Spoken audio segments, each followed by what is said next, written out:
What? Okay. That was not the mute. Okay. Okay. All right. When I push the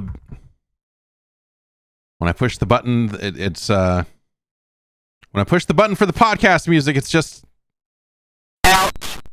doing. Okay. All right. Some things got a little discombobulated over here this morning. Hi, everybody. Welcome to the program. How are you doing? It's the Jeff Gerstmann Show for, what is today's date? 11/4. November 4th. We're here. It's Tuesday. How's everybody doing? How are you living out there? Fantastic. It's been a weird week. It's obviously the Once Upon a Katamari has descended upon this household. You heard my boy talking about it last week, and he is playing it constantly, and also he occasionally seems done with it. For the past couple of days, he's been oscillating back and forth between We Love Katamari and Once Upon a Katamari. He's been kind of going back to that one and playing some of those levels. He kind of burned through the game pretty quick. Well, I say pretty quickly, but he's been playing a lot of it. And Once Upon a Katamari is organized into eras. It's a time traveling game, and so you move from zone to zone, and so it spreads the levels out in a weird way, but also creates an anticipation of like, oh, there's going to be another level. And so he reached a point where he's like, we need to do the levels so we can unlock more levels. And I was like, buddy, I'm pretty sure you have beaten the game and unlocked every area already. And he's like, oh. And he doesn't seem to, he's just like, no, we just need to get the rest of the crowns and then there'll be more. And I'm like, yeah, we should get the rest of the crowns, because that's where all the PlayStation trophies are wrapped up in collecting all the crowns. So get out there and do my dirty achievement trophy work. But yeah, I don't know. He kind of has hit the he's hit the end of it. He's settling into playing a few levels over and over again. There's a multiplayer mode in the game, and you can play it online, but I don't think anyone's playing it. I'm not sure that we've ever encountered another human while playing it. But there's also an offline version of it, and 4 balls roll around. And there are different power-ups to get, and there's kind of a scoring area. So you're kind of like, you're getting big. You can roll up the other guys while you're big, which takes them out of commission for a while. But you need to roll into the scoring zone to kind of get additional points. And at the end, there's some Mario Party bullshit where it gives you bonuses based on 3 different like stats over the course of the game and whatever. And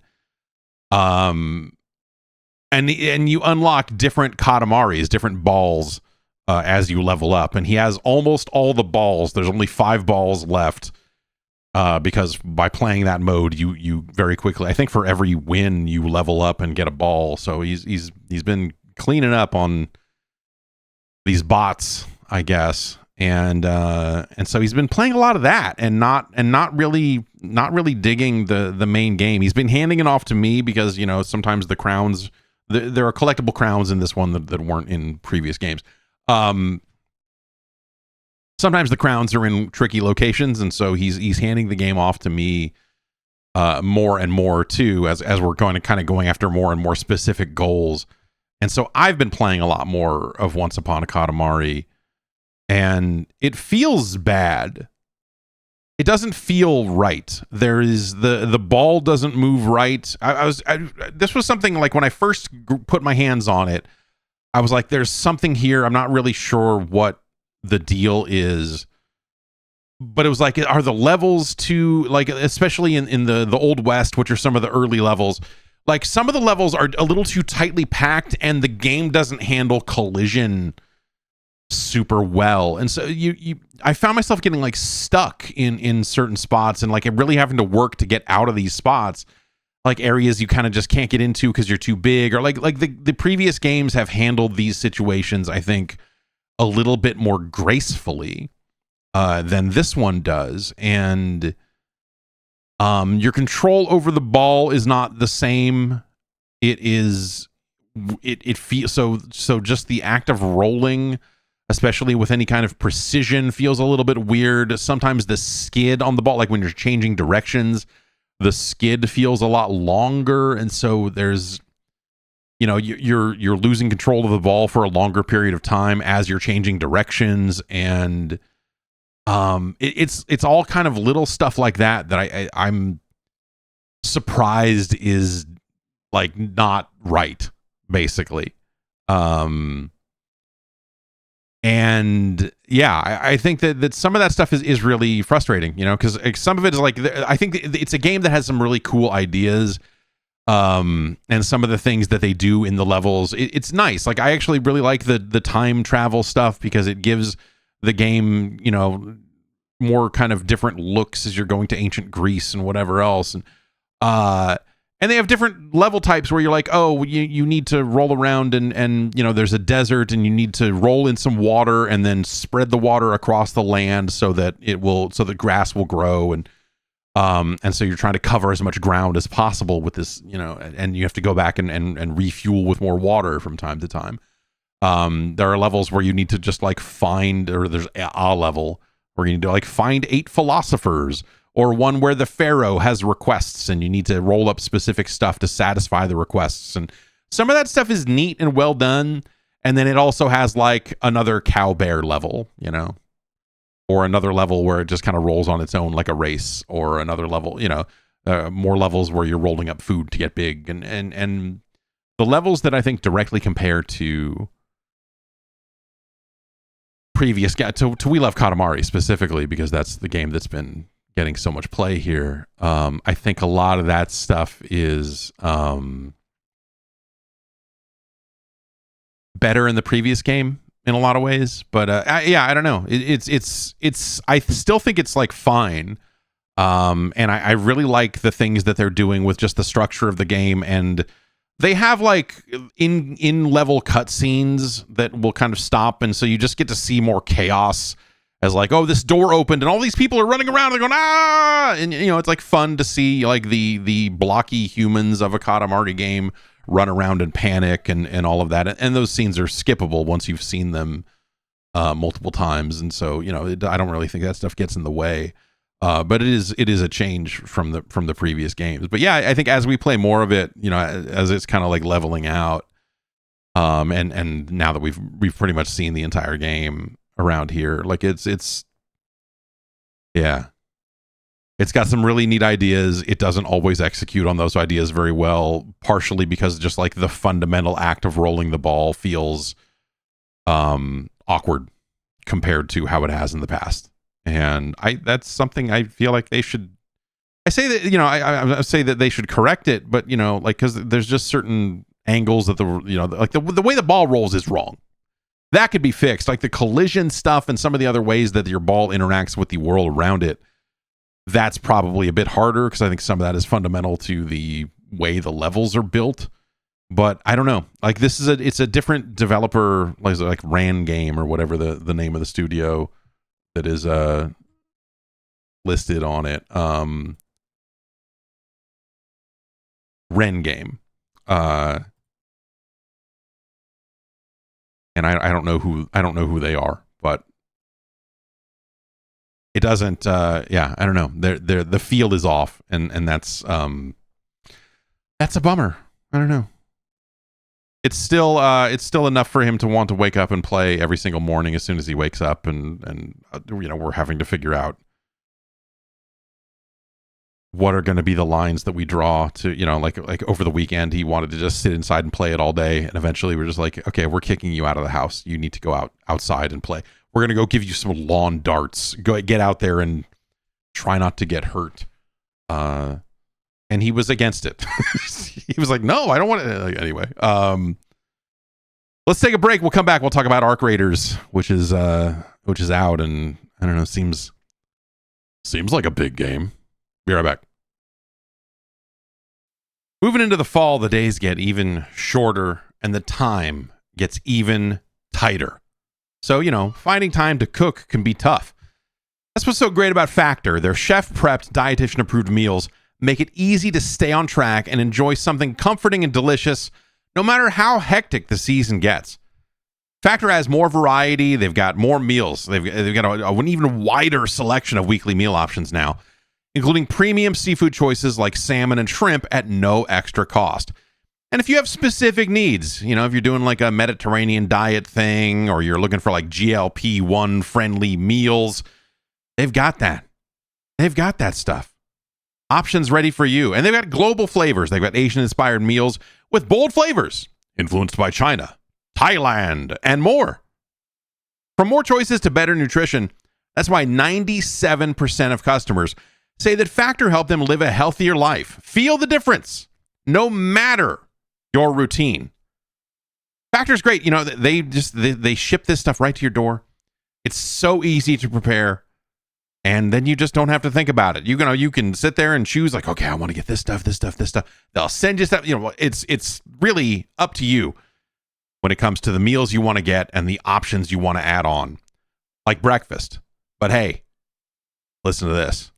It's time to eat smart at factormeals.com/JeffG50 off and use the code JeffG50 off to get 50% off your first box plus free breakfast for 1 year. Yes, it's true. That's code JeffG50 off at factormeals.com for 50% off your first box plus free breakfast for 1 year. Get delicious, ready-to-eat meals delivered with Factor. Offer only valid for new Factor customers with code and qualifying auto-renewing subscription purchase.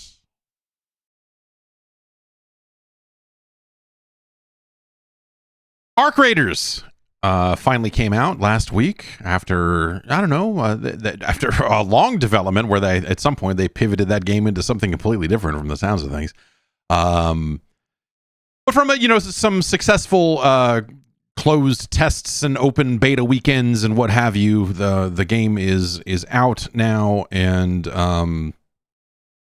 it has been interesting to kind of get more collect more data about extraction shooters and if people will take to them in mass and all that. The Steam numbers seem like they've been very good. You know, it's not like it's not crushing Battlefield 6 or anything like that, which I think, like, you know, hey, Battlefield's a very established franchise. That'd be a tough thing to do. But like the Steam numbers have been somewhere in the neighborhood of 300,000 and 400,000 concurrents, which that's definitely top 5 almost all the time. And so that's been doing well so far from the looks of things.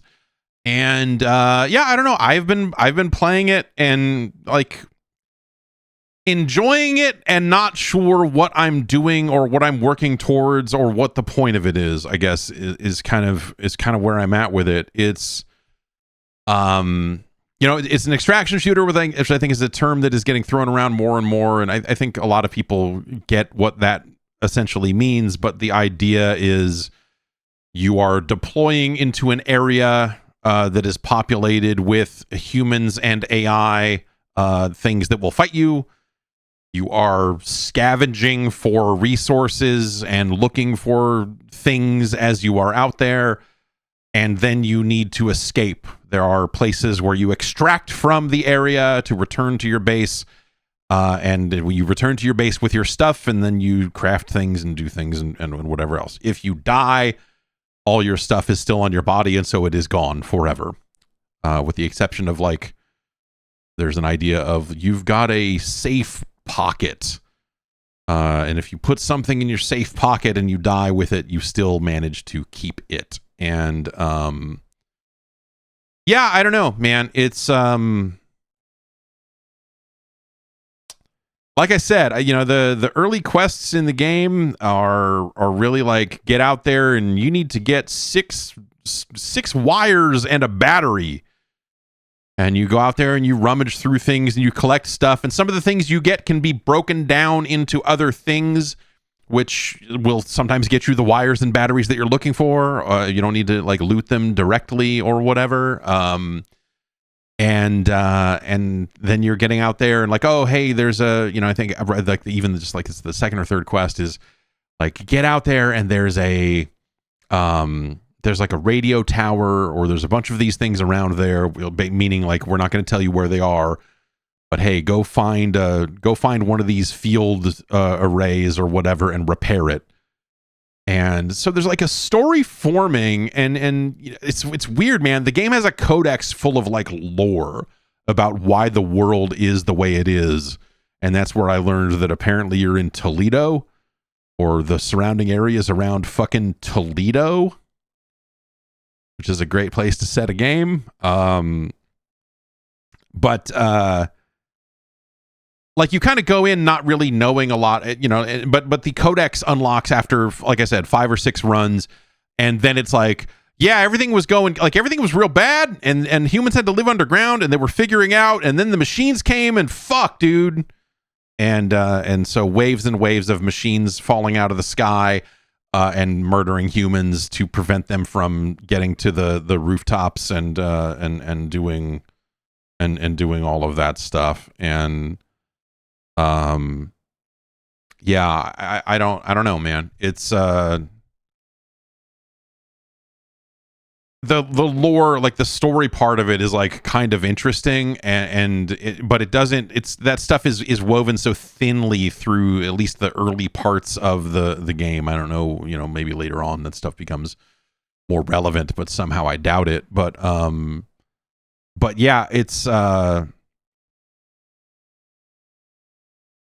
an okay game.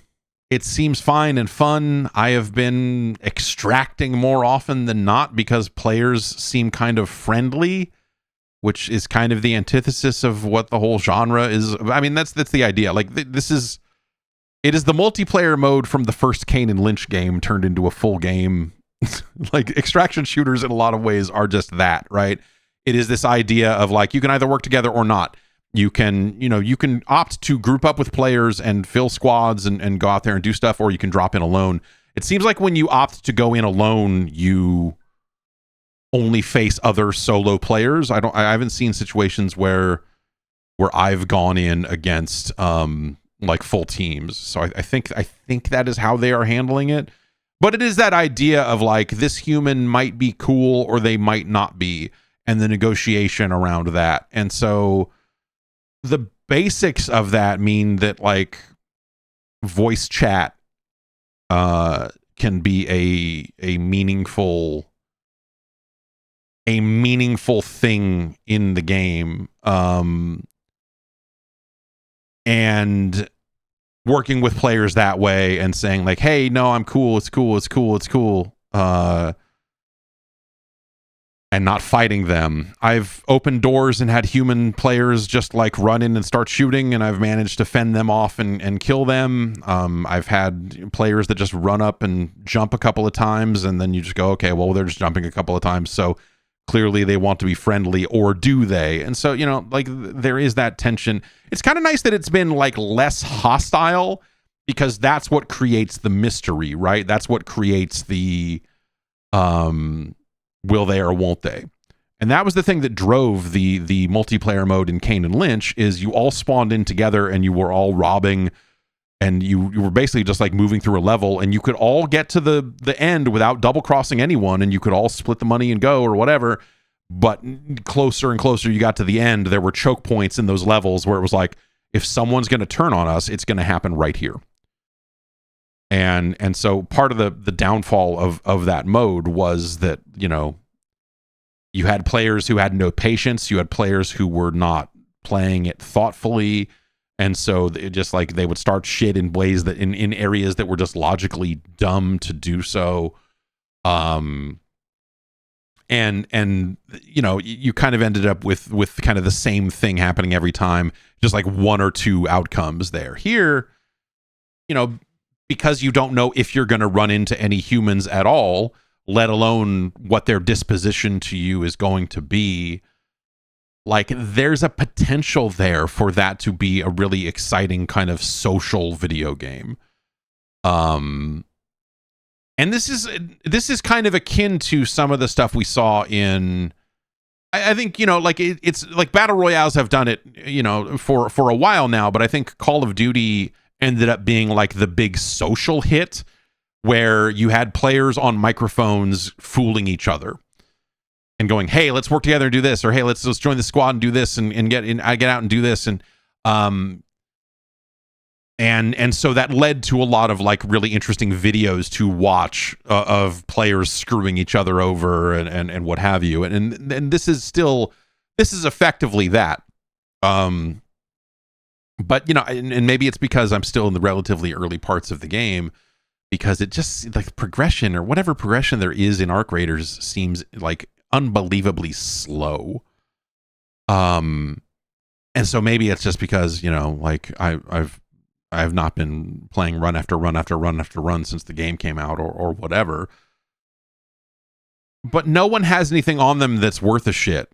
There's no point to kill other players because they're all just like, I don't know, man, I got fucking 2 wires and some seeds, and I have the same starter shitty piece of shit gun that everyone has. So, you know, at some point it's like, why fight? Like, they don't have anything that I couldn't get by ransacking a filing cabinet around the corner. Like, there's no like massive benefit to engaging in combat with other players.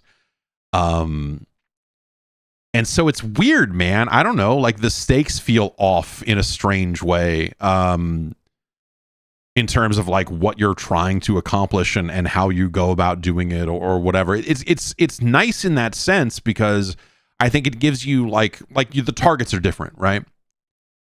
The targets are different because you're like, okay, my quest is to get this. Like, I don't care. Like, the quest you had to do to go, like, you walk up to a satellite dish and hold down a button. It beeps a couple of times and then it's done. And you're like, great, okay, awesome. That quest is complete.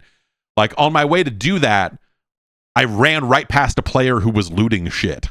I didn't even see him until I was like, because I was just like, I had my gun put away and I was just like running for this ladder.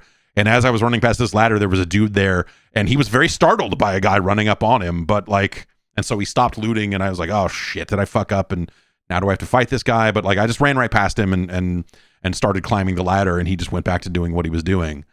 And then I ran off in the other direction and whatever. It was fine. And so you end up in stuff where it's like, oh, I'm out here and like there's someone shooting at me from a weird distance. And they're not really hitting me much, but like there are gunshots coming at me from somewhere strange because someone's out there just fucking around being a dick. And you're like, okay, all right, weird, but I'm just gonna hide behind this rock while I wait for the elevator to show up so I can win. Or win. I mean, win is a weird way to even think about it, I guess. But it's, I don't know, man. It's okay, but I know that there's higher stakes stuff eventually because you unlock more locations to go to, and then there end up being like nighttime versions of the daytime locations that I think have like stronger like, you know, CPU enemies to face or whatever. Which most of them, you know, most of the stuff are drones. You know, it's just like a drone floating over and zapping you to stun you and then shooting you, and they're very effective, especially if there's 2 of them. When you're alone, and that's frustrating to deal with, but like it's not insurmountable as long as you're bringing enough bullets, I guess. But I've been making forward progress in that game, and you gain XP, and you gain and you gain skill points to put into a tree that'll do things like, oh, you can loot containers more quickly because they put artificial like slowness on items showing up in the thing that you're looting because they want to increase the tension that way. And I guess that's a way to do it. I don't know. I don't love that part of it, but okay.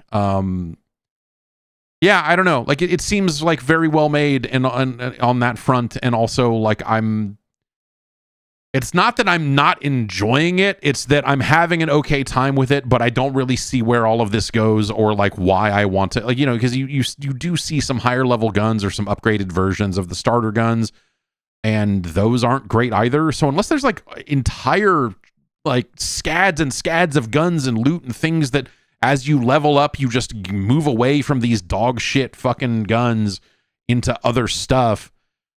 And it becomes a much better, slicker playing game at that point because the guns just, you know, you aim down sights faster, you do this, you do that. Like, I don't think the action itself is like good enough for me to want to keep playing it, I guess, is where I'm at. you have workstations that you need to build and upgrade back at the base. And so like, I can't even like, I don't even think I can craft upgrades. I don't think I think I can craft like terribly meaningful upgrades for my existing guns yet, because you need to bring back like 60 pieces of plastic and 14 wires, and now you can build the level 2 gunsmith bench, and so there's just like crafting on crafting on crafting. You have to craft the benches that you use to craft the things, and then if you die, you lose the things, and so boy, you better get out there and fucking go rummage through some fucking drawers until you find some more rubber tubing or whatever the fuck. And so like I don't know, man. I like all of it is fine. I think it looks really nice. I like the art style in it overall, like the cosmetics and some of the weird kind of NASA spacesuits and things that you can get like look neat. And I do like that it's Toledo. But there's just something about the progression to it that it's just, I don't know. Like that aspect of this is not like, I will play one round of it and go, okay, I made it out. Cool. What did I get? Like kind of nothing. I don't know. I got wear and tear on my existing gear that I will need to use some of the items I looted to repair it, or I will sell it and replace it with a different version of the shield because I have like 5 shields or whatever. And but like in that aspect, I don't necessarily feel like I'm coming away from these rounds with like more and or better stuff. And so I think that part of it it feels off. Like it's providing you with quests to like go here and do a thing, and like that's fine, but I'm going there and I'm doing those things and I'm chipping away at it, and like I said, I'm extracting more often than not. Like I'm making it out with my stuff more often than I'm dying, which is more than I can say for some of the other games in this market segment or whatever. But I think that's where a lot of the loop of it or like like I think a lot of that is sort of where it breaks down, because like I don't feel like I don't know, like I'm maybe I'm getting a little bit better at it, or like I'm at a point now where like I look at the gear that I have and I know that if it all gets lost, who cares, because it's very easy to like the low level shit that I have is like, it's fine. It's like, it's whatever. Even the level 3 versions of the guns that I have, I'm like, okay, yeah, yes, it has increased magazine size and I put a muzzle flash hider on it or whatever else. And you're like, okay, yeah, I don't know. This is like a slightly better gun. And if I lost it, that'd be annoying, but it wouldn't be the end of the world because I know that I can probably build 3 more of them if I had to. But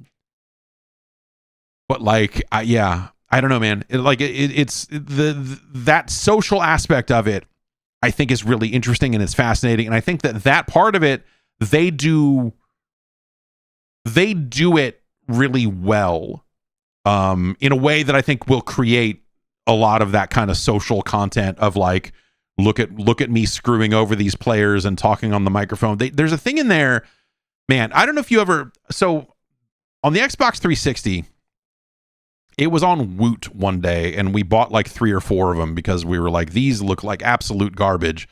And it was little things that plugged into your Xbox 360 controller's like voice chat port, like the headphone port. And then you plugged your headset into the other side. And it was a voice changer. That also had like buttons for sound effects on it. So you could fucking spam garbage. Like you could add your own audio to it. And you could spam audio through the voice chat channel on an Xbox 360, and it's great. It was the dumbest shit because you could alter your voice in a handful of ways, and also you could spam a bunch of trash down the line, which was fun. Arc Raiders has an option you can turn on where it will replace your voice. They have like 8 different voices you can choose. I don't know what technology they're using for that voice stuff specifically. That's technology that has existed for a very long time in some forms. So, but they are basically, you can set it to where if you have players in your party, they can hear your real voice, but anyone on Prox Chat, anyone that's out there in the world, will hear like fake voice. And I think from like a privacy like kind of perspective, or from a, you know, because I think a lot of people are afraid to talk because they don't, you know, they're you know, sometimes their voice is not received well on the other end for whatever reason, whether, you know, little kids and whatever else, and so they've got all these other voices in there that you can choose instead, and there's something inherently distrustworthy about the sound of these fucking voice clones or whatever. Again, whatever tech they're using for that particular thing. I don't know. It sounds like they've used at least some AI on the on some of the voice acting back in town, like some of the characters that are giving you quests. I think people are claiming that stuff is AI driven. The Steam disclosure is really ambiguous about their use of AI. Let me look and see, unless they've updated it or something. But during the development process, we may use procedural and AI-based tools to assist with content creation. In all such cases, the final product reflects the creativity and expression of our own development team. Like that, what does that mean? I don't actually know what the fuck that means. But yeah, I think that there is some usefulness, I think, for players who are sensitive about the sound of their own voice in games, to be able to replace it with something else. I think that is pretty interesting. And I would not be shocked if that was some kind of, you know, I don't know what the latency on it is. I haven't actually used it much in game or whatever, because I don't like to talk at all. But like from a like a technology that has an actual like use case that I think can help people. I think that's a thing that actually is kind of interesting. So that is in there. It's listed as like a beta or something. So, you know, again, who knows? But I do think that's kind of a neat thing to do, building off of, like, you know, what it was, because on the original Xbox, didn't they just have like a setting? There was like a weird, they had like 4 different voice changer options in there that were all terrible. And, you know, like a lot of kind of traditional voice changing tech is kind of whatever, right? It's like you can kind of change someone's voice a little bit, pitch it up and down, and do a few different things to it to make things come out the other end a little bit different. But I don't know. That's not going to work as well. I think that's sort of frustrating to deal with inside of a competitive shooter. And so having something that can sound like a little bit better or more intelligible, I suppose, is kind of interesting. I don't know, man. Arc Raiders is something that I want to keep playing. I guess like that's probably the best thing I could say about it is like, I'm really not sold. Like there are just like pure concepts in this game that I mess with and go like, man, I don't know, man. I don't know that this leads anywhere. Or rather, like, I don't know that this is going to a place where I think that it's gonna net out and be like, oh, really cool that's, you know, that this is where it's going or whatever. But the action feels okay. I think it looks nice enough. And again, the penalties for failure, at least at this point, I assume that's probably the thing that ratchets up, right?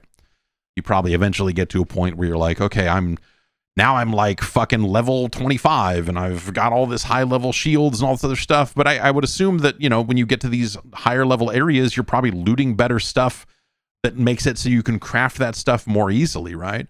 Because I'm looking at it right now, at a low level, you can actually just say, fuck it, give me a free loadout and not take any of your stuff. And so depending on the quests that you're trying to complete, Like when I knew I didn't have to loot anything and I just needed to go like hit a button on a satellite and then go back and cash in the quest because I want to see what's next. Like I just took a free loadout and it's like, okay, yeah, we'll give you a shield. You don't have a safe pocket, but you have like a gun, some bullets for said gun. Get out there. And I was like, okay, cool. And I ran out there and I hit the button on that thing and then I left. And along the way there was like one AI like drone thing that I shot down and I had enough gun to do that. And then I left. And so, that drops the stakes to 0, like at that point you're like, well, it's the free loadout. Who gives a shit? Like if I die right now, it's okay. I could hit that switch on the satellite and then just, go jump into the sea or whatever. Who cares? And I don't know. That's not bad. But I guess like, I don't know, like I don't know that I'm going to be the sort of person that wants to like get on a microphone and like deceive people and play that kind of like social aspect of it and lie to people and screw them over and take their guns or whatever. And so it's been nice that like most human players so far, at least in solo play, most of them have just been like in the same boat of just like, dude, leave. I'm over here doing my fucking thing. Like, just don't fuck with me. We're gonna eyeball each other and go like, I don't know about you. And so there is that tension, but generally speaking, it's been mostly fine. So I assume that changes as you get into the deeper parts of the game as well. Just the raw mix of players who are just getting started versus players who are like, actually, I'm gonna take y'all's shit.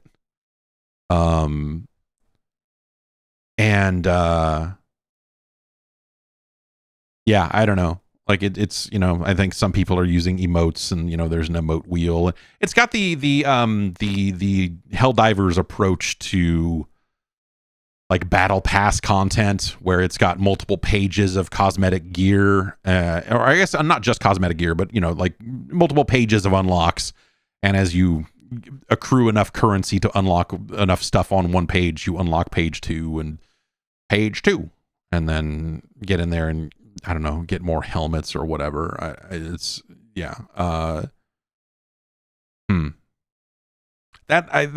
my short version of Arc Raiders is yeah, I don't know. There's something to it, but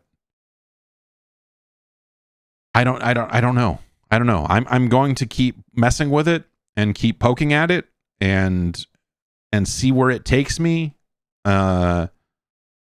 The thing I'll say about it most of all is that it's not a game that I feel like I'm not like, I'm going to sit down and just play this game and I'm playing it for hours. I'm having like 1, maybe 2 runs. I'm going in, I'm getting some stuff. I'm finding a box and going, oh, weird. And then I'm taking it to the place where the boxes go. I'm maybe completing a mission or 2. And then you're like, okay, I'm going to go play something else now, I'm curious to see where they end up going with it. I know they've got kind of a roadmap about more levels and things that they're going to add to the game over time. And yeah, kind of we'll see where all of that stuff ends up. But yeah, it's given me a lot to think about with regards to the genre and everything there, because it's like in some ways this feels like it subverts the maximum potential of the genre, at least at low level. Again, keep in mind I'm talking about like the first area or two, like it's not, I'm not talking about end game Arc Raiders or whatever, but like they definitely feel like they're onboarding you in a very light way of just like, hey man, yeah, there are stakes, but it doesn't, I mean, also you're gaining XP, you're coming out of this with some currency, if you flipped a switch in the mission and then died, like it's you still completed that quest, like don't worry about it. Like, there's aspects of that could be more harsh than they are. And yeah, we'll see. I don't know.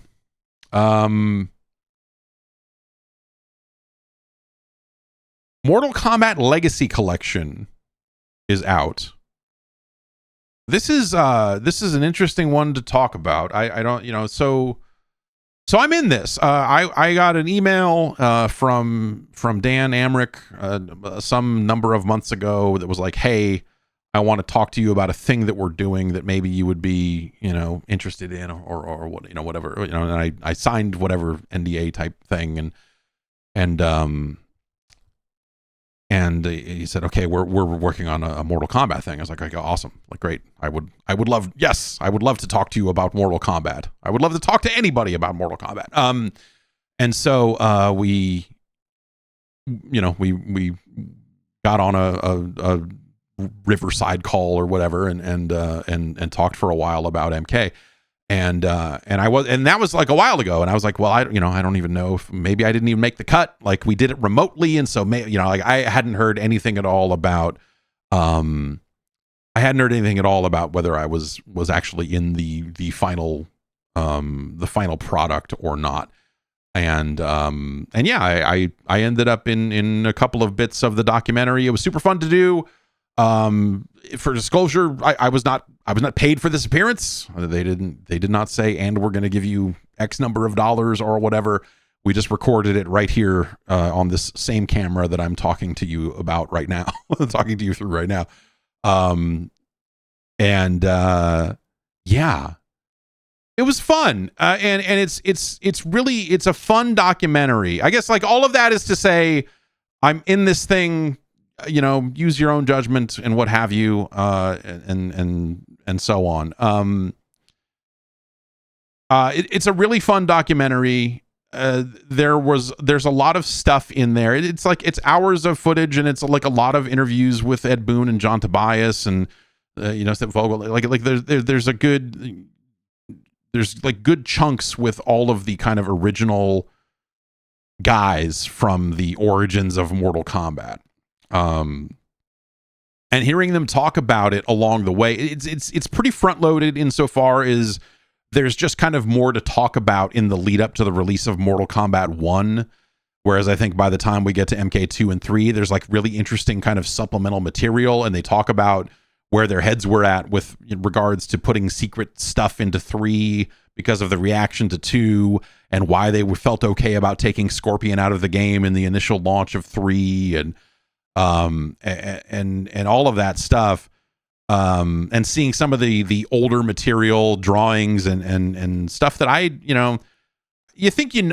thought I knew a lot about kind of the origins of Mortal Kombat. I think everyone has heard like, oh, there was a point there where they were pitching Jean-Claude Van Damme about maybe being in a digitized fighting game, and so if that had gone that way, then it would have been something completely different, and blah blah,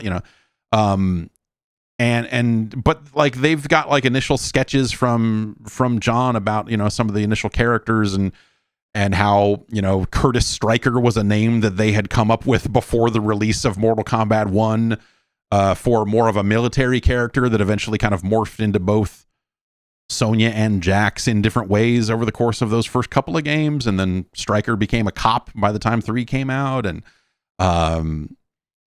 just kind of a lot of like neat stuff. There's like, if you are a fucking Mugen developer, if you like to make custom fighting game characters or weird hacked up versions of MK characters for use in Mugen, there are a lot of frames in this thing that you could probably pull out of it, for frames for unused moves and animations and stuff that I bet you could probably grab and use for your weirdo, like, now this Nightwolf has even crazier, because it's got a lot of stuff like that in there too, which was neat to see. The games themselves play fine. It needs work on the part where you play a video game. That's some stuff that I think they need to do some stuff. They've announced that they are working on a lobby setup for online play. Right now, the online menus are just like, it's a list of games, and you go in and you matchmake for a match for that specific game and nothing else. And if no one else is doing that for that particular game at that particular moment, you're never going to match up with anyone. And so it's been hard to find games. When I have found games, it's mostly been for MK1 and 2. And those games have ranged from perfectly fine to like practically unplayable from a lag perspective. You know, lag is kind of a sort of a your mileage may vary sort of scenario, right? But it does seem like that a lot of that stuff could be better. Matchmaking would be improved by crossplay. It does not have crossplay, and that would be nice. Something where I could just go in and toggle, like, I want to play MK against somebody, and it could be any one of these 7 games or these 2 games or this 1 game, you know, like whatever, and let me go out and matchmake that way. But they are working on a lobby system, and you'll be able to kind of get in the lobbies and do and play whatever games you want that way. And so hopefully they'll get there on that front. That's been a little frustrating. Like offline play, I think has been mostly fine. But you don't want, you know, like no one's here to, you know, unless you've got other people in your area where you can play Mortal Kombat with them, which I do not. Then you know, the offline play is largely you know, fairly limited in use, I suppose, because no one wants to play against the AI in a Mortal Kombat game. They were never fun. They were never fun to play against the AI. It was just like, oh, okay, I need to jump back and kick over and over again for every single fight in this game, because otherwise it will just fucking kill me.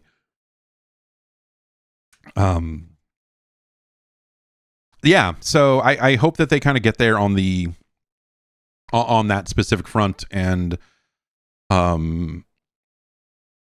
yeah, Steel Knight says, can you get your wife into MK? Funny thing, my wife is already extremely into Mortal Kombat, but she likes the PS2 and she likes Deception, and she likes the awkward mid period, the middle period, the middle phase of Mortal Kombat is where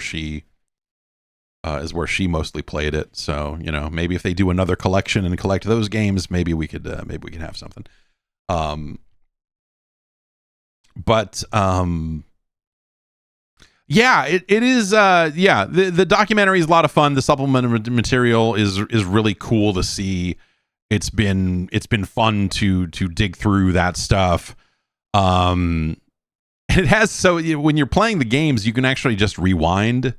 You can click in the left stick and rewind up to 30 seconds, which is you know, pretty standard for, I think, the Digital Eclipse projects at this point. But they've got achievements in there. They've got trophies in there for stuff like do an animality, or, you know, do a babality, do this. And so, like, I got to a point where I was near the end of a match, and it was round 3, because you need to be in round 3 to do an animality in Mortal Kombat 3. And I just would do a finish. The trophy would pop. I click in the left stick, roll back, do a different finish, do the stage finisher or whatever, get the trophy, roll it back, do the animality. Get, you know, and so you can knock out a bunch of those real quick, like, if you want to.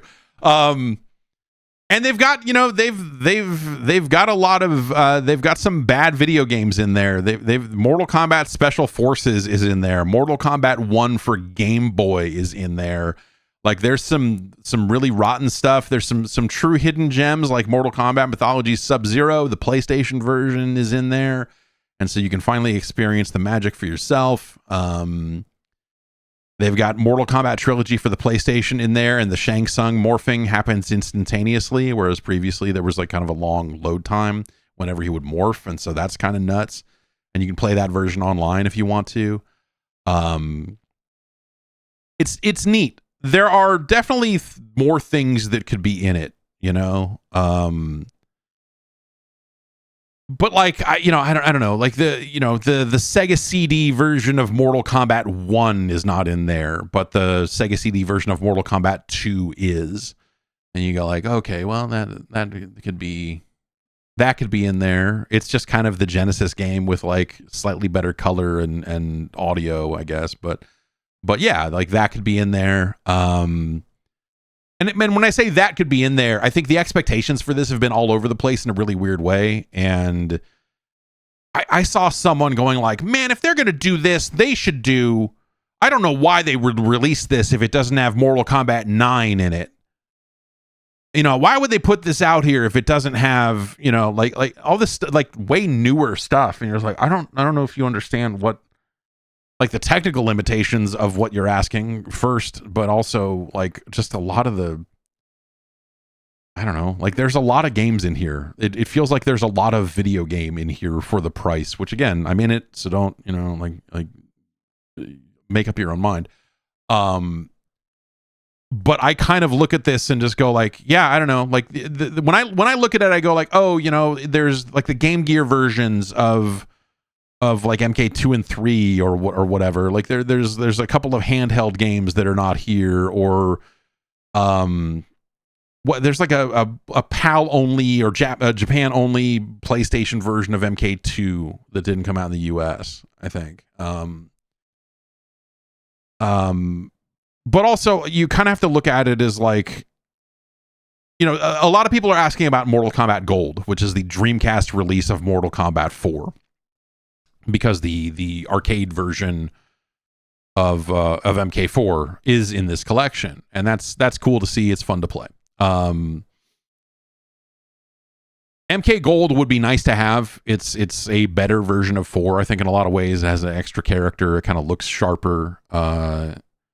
But like, I guess I look at it from the technical angle of like, okay, go make a Dreamcast emulator. On top of all of this other work, go program a Dreamcast emulator, which is work that will probably, you know, if Digital Eclipse keeps on this road of doing these collections, they will eventually have to do that. There will come a time when they want to do a collection where they're like, oh, now we absolutely must emulate the Dreamcast now. Or the Saturn, for example, because you could put the Saturn version of Ultimate Mortal Kombat 3 in this, would be, at least from a timeline perspective, would be very much in scope with this collection. But there are no other Saturn games to put in there. And so, and I don't, if you look at their past work, I don't think they've done any Saturn stuff previously.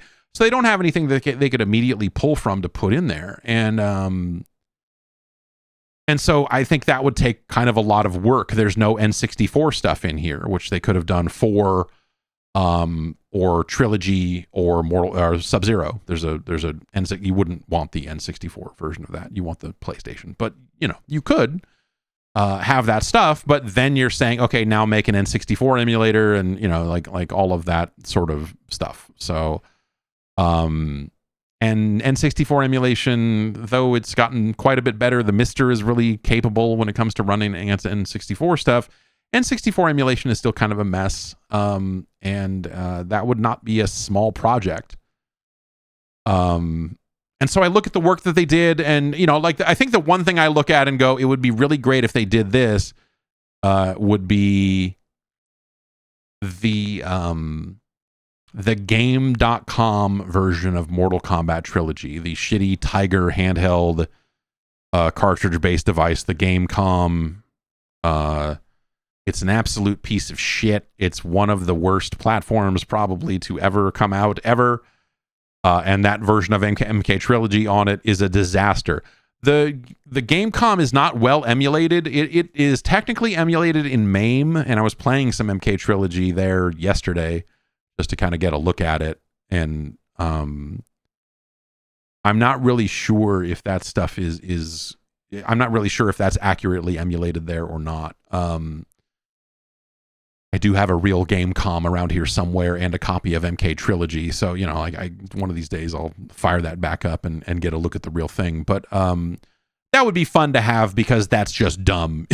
It would be really dumb to have to have that piece of shit in this collection. But you know, is that work worth it? Is that the thing that, like, I feel like they already did a good job of having a bunch of insane Mortal Kombat ports in this collection by putting in the Game Boy. Like, it's really neat going from Game Boy MK1 to Game Boy MK2, because MK1 on the Game Boy is a just top to bottom shit show, a real piece of garbage, an absolute trash fire of a video game. Feels awful, looks terrible, sounds bad, And then you put in MK2 and you're like, oh, wait, dude, this is great. What the fuck? Like, this is amazing. Like, the Game Boy version of Mortal Kombat 2 is not an amazing game, but by comparison, holy shit, man. It's like you're looking for a quarter slot on the goddamn thing. And so it's really neat, I don't know, to be able to dig through all of that stuff. The documentary does a good job of contextualizing kind of where they were at as a team. They interviewed Blackburn. They talked to John Blackburn of Avalanche Software, who Disney Infinities, who they did the versions of Mortal Kombat Trilogy that came out. That was their project. And so they talked to him a little bit about that version of the game, which is interesting as well. And so, yeah, man, I think it's a really cool collection. I think right now with the state of it online, I think it's a really fun documentary to watch, and digging through the supplemental material and looking at the stuff that they came up with, is really cool. Playing the games themselves is right now, I think, kind of secondary because of, again, the online just not working the way you want it to. So that was something on launch day. I think they got out there and said, hey, by the way, we're working on a lobby system. We're working on a lot of this stuff right now. So hopefully the online play gets to where it needs to be, so that we can get out there and we can play the WaveNet version of Ultimate Mortal Kombat 3 with people, because that's an insane thing to be able to do after all these years. Yeah, it's cool, man. I didn't even realize it until Marino posted it. It was something like I saw the entry for it in the documentary and was like, I need to go watch that because I might be in that. And literally, like, the first fucking frame of it is there's footage, just some kind of little behind the scenes footage that was shot at the 1995 arcade show in Reno, Nevada, where Mortal Kombat 3 made its debut. And that was the event that I basically dropped out of college to go to. And the very first shot of it is me and Glenn, like in the background, like in the distance, as like a panning shot of the booth is like the two of us sitting there playing MK3. I was like, oh fuck, crazy. That's fucking crazy. And so that's pretty cool. That they have all that stuff from Reno. The booth is much bigger than I remember it in my head. But yeah. So yeah, obviously, like, I have a very personal kind of connection to some of this material, right? So like, I'll kind of stress that again, but I do think the documentary is really fascinating, even as someone who has known a handful of behind the scenes things about the Mortal Kombat franchise over the years. There was a lot in there that I was not really aware of. And so it was very neat to be able to kind of pour through a lot of that and see the ups and the downs of the whole thing. And yeah, so that's out there now. That's on like everything. It's on like there's a Switch 2 version of that, which is kind of neat. That's still, I think, there are not so many Switch 2 games yet that I'm like, oh, Switch 2, crazy. They're putting out video games for that thing? Wow. All right. I guess they got dev kits. Cool. Let's take another break. We'll come back. We'll talk about a couple more games, the weird keyboard I bought, and more after this. Yeah, I've watched a lot of people over the years try to quit smoking and more recently, obviously, vaping. And one of the problems I think a lot of folks have run into, this was something my dad ran into, is that there's a certain ritual, there's the fixation, there's the something to do with your hands, there's like all of these things that go along with smoking mean that once you quit, you feel lost, like all that other stuff. So replacing that with something else ends up being a really great way to, help reinforce all of this stuff and help quitting stick. And so if you're part of the 50% of people who attempt to quit vaping each year, you need to equip yourself with the right tools for the job. And there's no better tool to break up with vaping or smoking than this episode's sponsor, Fume. Fume is the award-winning flavored air device loved by over 500,000 customers. Fume is twice as effective as the solutions that you've tried. It's backed by lab-tested safety studies, and both doctors and customers agree. Fume is the good habit, and it's 1/3 the cost of your bad habit. Fume is, it's these tiny little flavor, cartridges that you're inserting into this device that you can pick up and suck on to get a little hit of a nice mint flavor. They got a crisp mint that's real nice, and it feels good in the hand. It's got a nice, it's got a real weight to it that's kind of cool, and it'll turn and click in your hand a little bit. And so if you're the sort of person who's like at a loss, like I don't know what to do with my hands now that I'm not holding a cigarette or a vape all the time, like this can really fill that void, and that's really awesome. These flavors that they've got are natural. They've got a wide variety. They got mint, grapefruit, all this other stuff. There's no nicotine and there's no vapor. It's just a little something for when you need it, and it gives you something to do, like a bike again, maybe you work somewhere and you're like, I take my smoke break and I do this. And now you're taking your smoke breaks and you're standing around noticing every moment that you're not smoking a cigarette. Distract yourself. Fume can help with that. Give you something to do. Make those smoke breaks into crisp mint flavor breaks. That's right. The time is now for you to start your guilt-free journey with the good habit and use the code Jeff to get a free gift with purchase and begin your overdue breakup.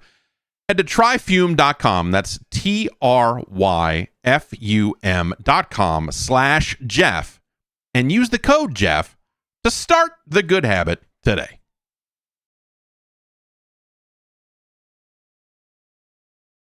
Did you know that Double Dragon game came out like 2 weeks ago? It's true. Double Dragon Revive was released like 2 weeks ago. I somehow missed that. I feel like that's just kind of, in terms of games coming and going, that game came out. I found out this morning and downloaded it and played the tiniest bit of it. And I think I'm good. This was the game that Ark was like, they put out trailers for it and it just looked fucking terrible, dude. It is terrible. And hey, guess what? Ukes did not make a great Double Dragon game here, as far as I can tell, unless it immediately changes and becomes a better game as soon as you get to the next level or the third level or wherever it was that I finally said, I don't want to play any more of this. It's a side-scrolling Double Dragon game with like slightly more modern-looking character models. Like in terms of like art style, they didn't really go for anything that is designed to resemble the original games or whatever. It's just like, here's some dudes. Abobo is just like a big bald guy. It's he's not unpleasant to look at the way you want a nice Abobo to be. Like NES Abobo, you have certain expectations. Arcade Abobo, obviously a completely different beast. But this one, the one they put in here, is not even, I don't even think scratches the same itch that Arcade Abobo does.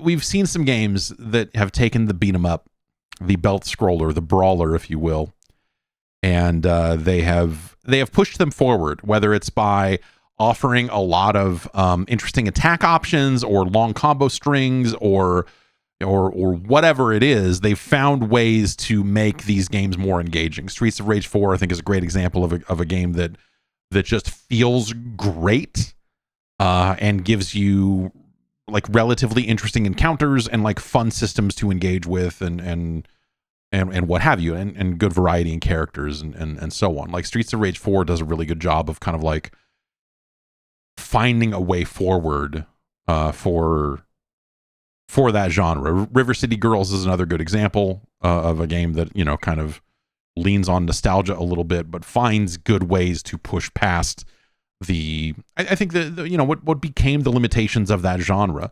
Double Dragon Revive is not finding that. Double Dragon Revive's big idea is literally they literally call it a gimmick. Sometimes there's objects in the background where if you knock a guy into them, it'll kill him. You know, like there's a guy standing in front of a dumpster, and your kick, it is sort of like Turtles in Time, in Turtles in Time you can throw a guy towards the camera. In this game, your kick knocks guys into the background, and so they'll splat against the wall in the back. And so if there's a dumpster, you can hit a guy into the dumpster, and the dumpster will close on him, and he'll immediately be dead. And so they've tried to fill the game with this sort of environmental stuff, but ultimately it just means, oh, there's a glowing thing in the background, and so if I kick a guy near that, something will happen. The nicest one I saw was pretty early on. It was a basketball hoop, and so you could kind of hit a guy into the basketball hoop, which should be more like that sounds like a great time. Honestly, I think in practice that stuff doesn't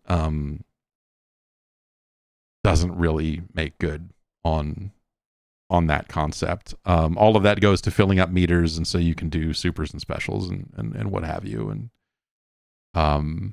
yeah, that game came out. I don't know. I was just shocked that it actually exists. But I guess here we are. It's November. Like the games that they said were going to come out this year, I guess are just going to come out this year. And so yeah, that thing appeared a couple of weeks ago. So I just wanted to kind of issue you a reminder that A, they announced that game, B, they announced that game was coming out, and C, it actually did. D, I don't know that I would say that you need to play it, but there you go. I was playing some Battlefield 6 last night, which was the first time I played it in a little bit there. I wanted to check out a new mode they added called Casual Breakthrough, because I just haven't been going back to Battlefield 6 the way I thought I would be. And so they added a mode, and they're like, this mode's got some bots in it, so it's just easier going, just like get on there and just fuck around. I'm like, okay, well that sounds like something I might want to, I don't know. Maybe that will just be a little more low key and get in there and fuck around with it. But it's funny. So it's not fully a bot match. It's just basically like, they fill half the slots with bots, I think, on both teams. So it's not like you're a bunch of human players. It's not some, old school RTS comp stomp action. You're not just like rolling over bots and just going, haha, we're having fun, whatever. It's just kind of you're playing against other players, but they are also playing with bots. And the weird thing is, like, they're billing this as like they're literally calling it casual.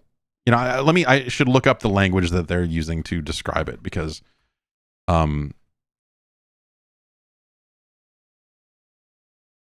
introducing Casual Breakthrough. We understand that sometimes you want to jump into Battlefield, but without the intensity of a full PvP lobby. To create a more relaxed way to play while still earning progression and completing challenges, we're introducing Casual Breakthrough. Here's what you can expect. Smaller player teams, 16 real players, 8 per team, with 32 bot teammates, 16 per team. You'll still earn XP, but it is reduced XP.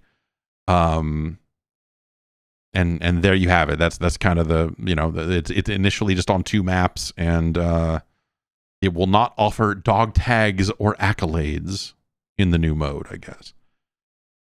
So I played a couple rounds of it, and I just got fucking smoked, like almost worse than usual.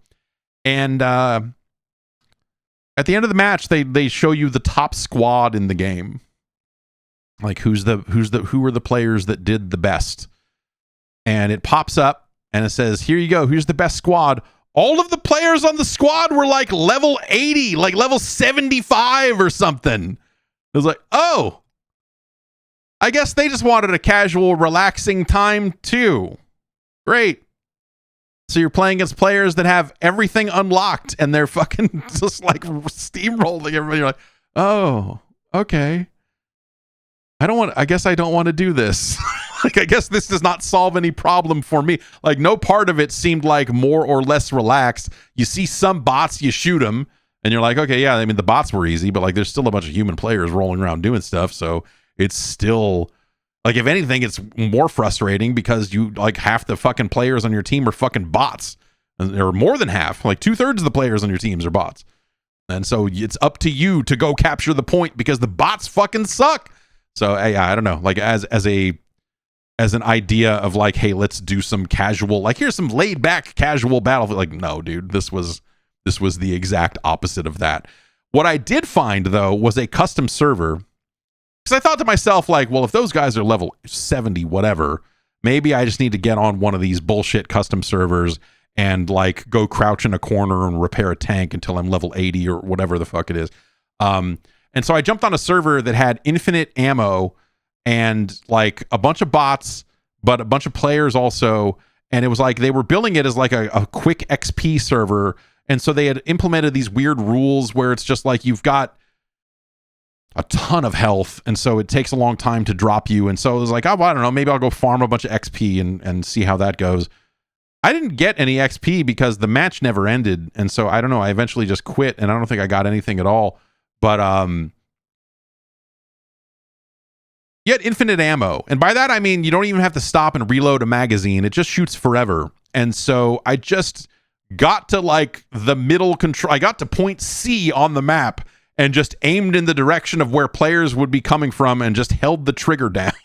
It just shot for like 7 minutes straight. I'm just walking around shooting. I'm like, oh, does this wall break down if I shoot it? No, it does not. Oh, but this lattice thing does. That's neat. Okay. I was like walking, holding the trigger down, like infinite grenades. So I'm just like throwing grenades over and over again into the control point. It was the dumbest. It was super fun. It was complete fucking nonsense. But I had a really good time just fucking running around doing stupid shit. I don't think I got any progression for it at all because I was not there for the end of the match, and I don't think it gives you the XP until the match ends. But like it was set up in such a way that I don't think the match was ever going to end unless one side got so bored that they let the other team just completely capture all of the points, which that does end a match.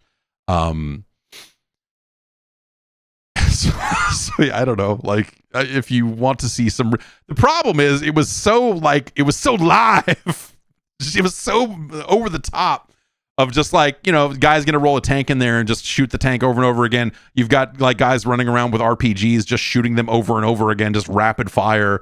Like the game, I was amazed that the game held it together. Frame rate wise, everything, like it all was still like just everything. The entire game is exploding. Like I'm standing on point C and it's just everything is just going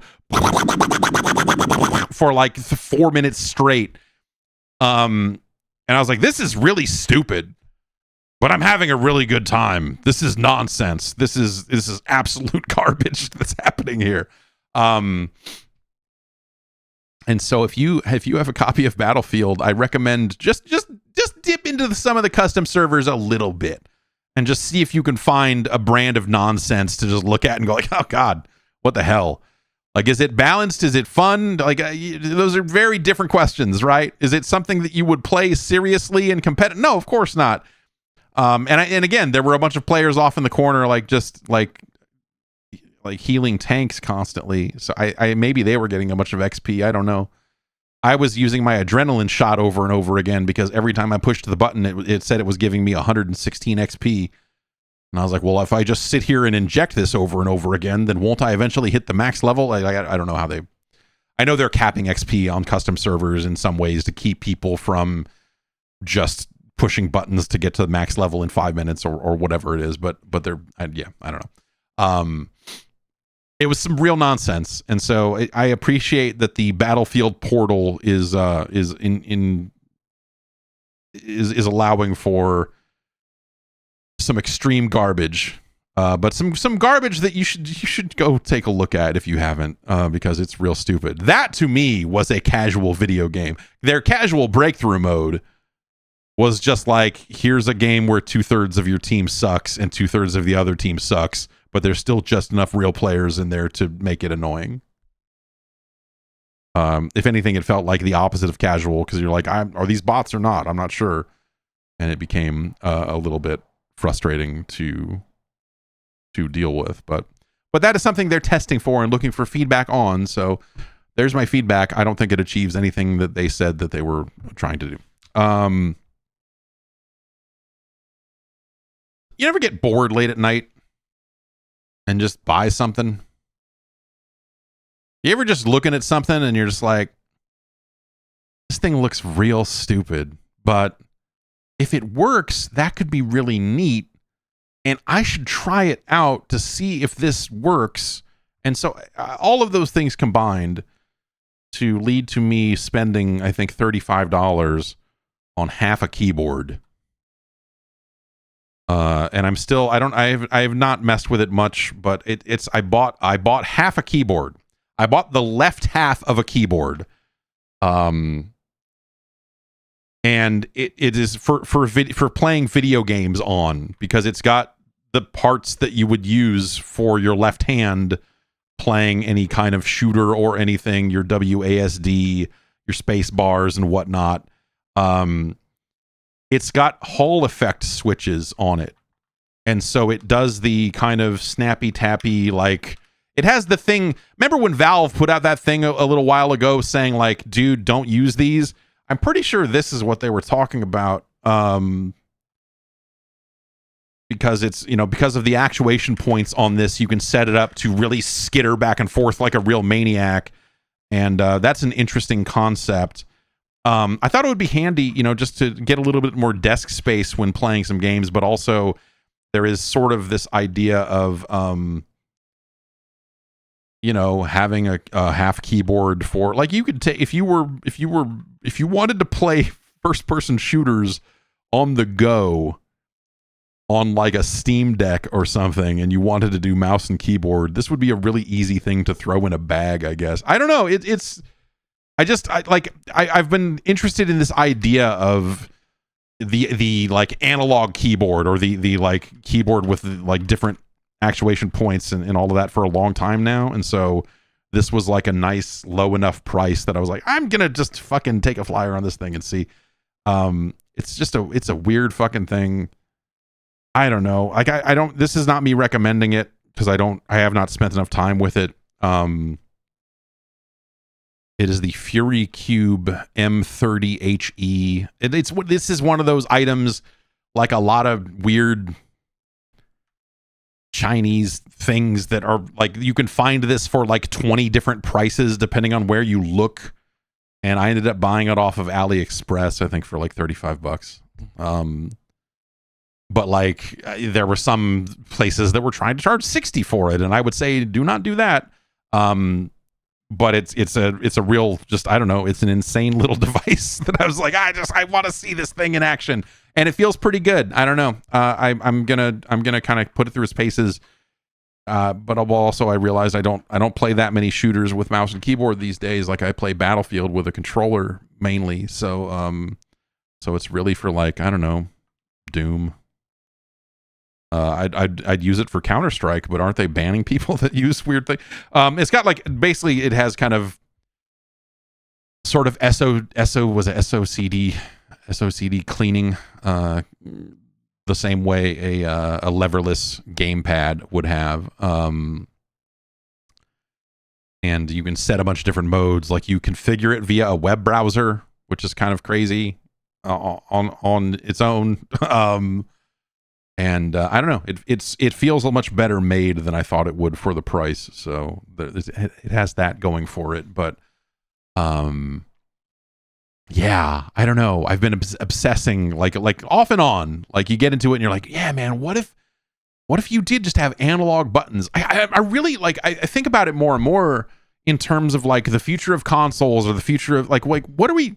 It's insane that we still use a mouse and keyboard to play video games with at all. That, like, that hasn't been supplanted by some kind of more refined. You could argue that a gamepad is that device and whatever, but like something that achieves the same kind of split hand thing. I don't know. Like, it feels like you could have a more purpose-built device than even just the left half of a keyboard. But I guess ultimately everyone has a keyboard and everyone has a mouse, and that's why it is such the standard. So I don't know. Like it's a weird thing where you're like, man, this seems like it could really be replaced by something more bespoke and more specific for video games. But we'll probably never it'll probably never happen in our lifetimes because it's just like everyone has a mouse and a keyboard already, and so developers are going to target that and not like the insane, whatever insane claw device that people come up with down the line. If anything, it'll be game pads. And so I don't know. I guess a lot of that just comes back to, do you think that there will be innovation in game pads? And I don't know that I see it. Maybe back buttons become more normal and more standardized in a generation or two. Like everyone just has like a set of back buttons, and maybe they're used for more than just macros. Maybe they can just be their own separate buttons. I think that'd be nice, as long as they weren't just macros and whatever else. But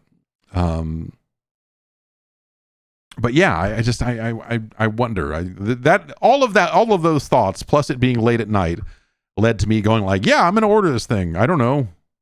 The tariffs on this particular item don't seem too bad, so let's give it a look. And yeah, like I said, it's nicer than I thought it would be. But also, ultimately, I think like keyboards with like really soft or really light touch points, like you can set this to be like 1 millimeter, whatever it is, like barely move it at all and have the button register, which is like a cool idea. But like my fingers are heavy, and with the keyboard I already have, sometimes I will have my hand in position for gaming and suddenly start moving left and realize like, oh, my ring finger is like a little too is a little too heavy on the key right now, and I just randomly started moving left. In conclusion, I need to get back to my finger workouts, I suppose, to make that work. Let's take one last break. We'll come back. We'll get into the news after this. There's a lot of holes in the nutrition profile of my daily intake, and this time of year, we're swimming in Halloween candy. You got the other holidays coming up. It's hard to kind of just stay focused and get in the things you need to get in. And so it's been great to have AG1, because AG1 is something you can just handle first thing in the morning, take care of it, get it out of the way, and get on with eating the rest of the garbage that you're probably eating. AG1 has prebiotics, probiotics, and enzymes that help support regularity and gut resilience. It's also got a full spectrum of micronutrients from whole foods that help fill those nutrition gaps. That's right. Superfoods, B vitamins, all that sort of stuff to give you some steady energy. Antioxidants, probiotics, functional mushrooms, all that stuff that can support immune resilience, which is, also kind of nice this time of year. AG1 is simple. You get a little bit of this powder, and they sell it in multiple ways. If you want a big jar of it with a scooper, that's the main kit that they'll do, and you put that into some water. You put all that into a shaker, you shake it up, you drink it, boom, done.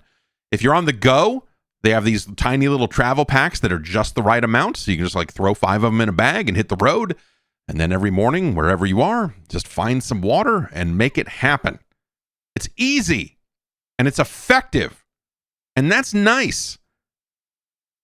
Head to drinkag1.com/Jeff to get a free welcome kit with an AG1 flavor sampler. That's right. They've got multiple flavors now. And a bottle of vitamin D3 plus K2 when you first subscribe. That's drinkag1.com/Jeff.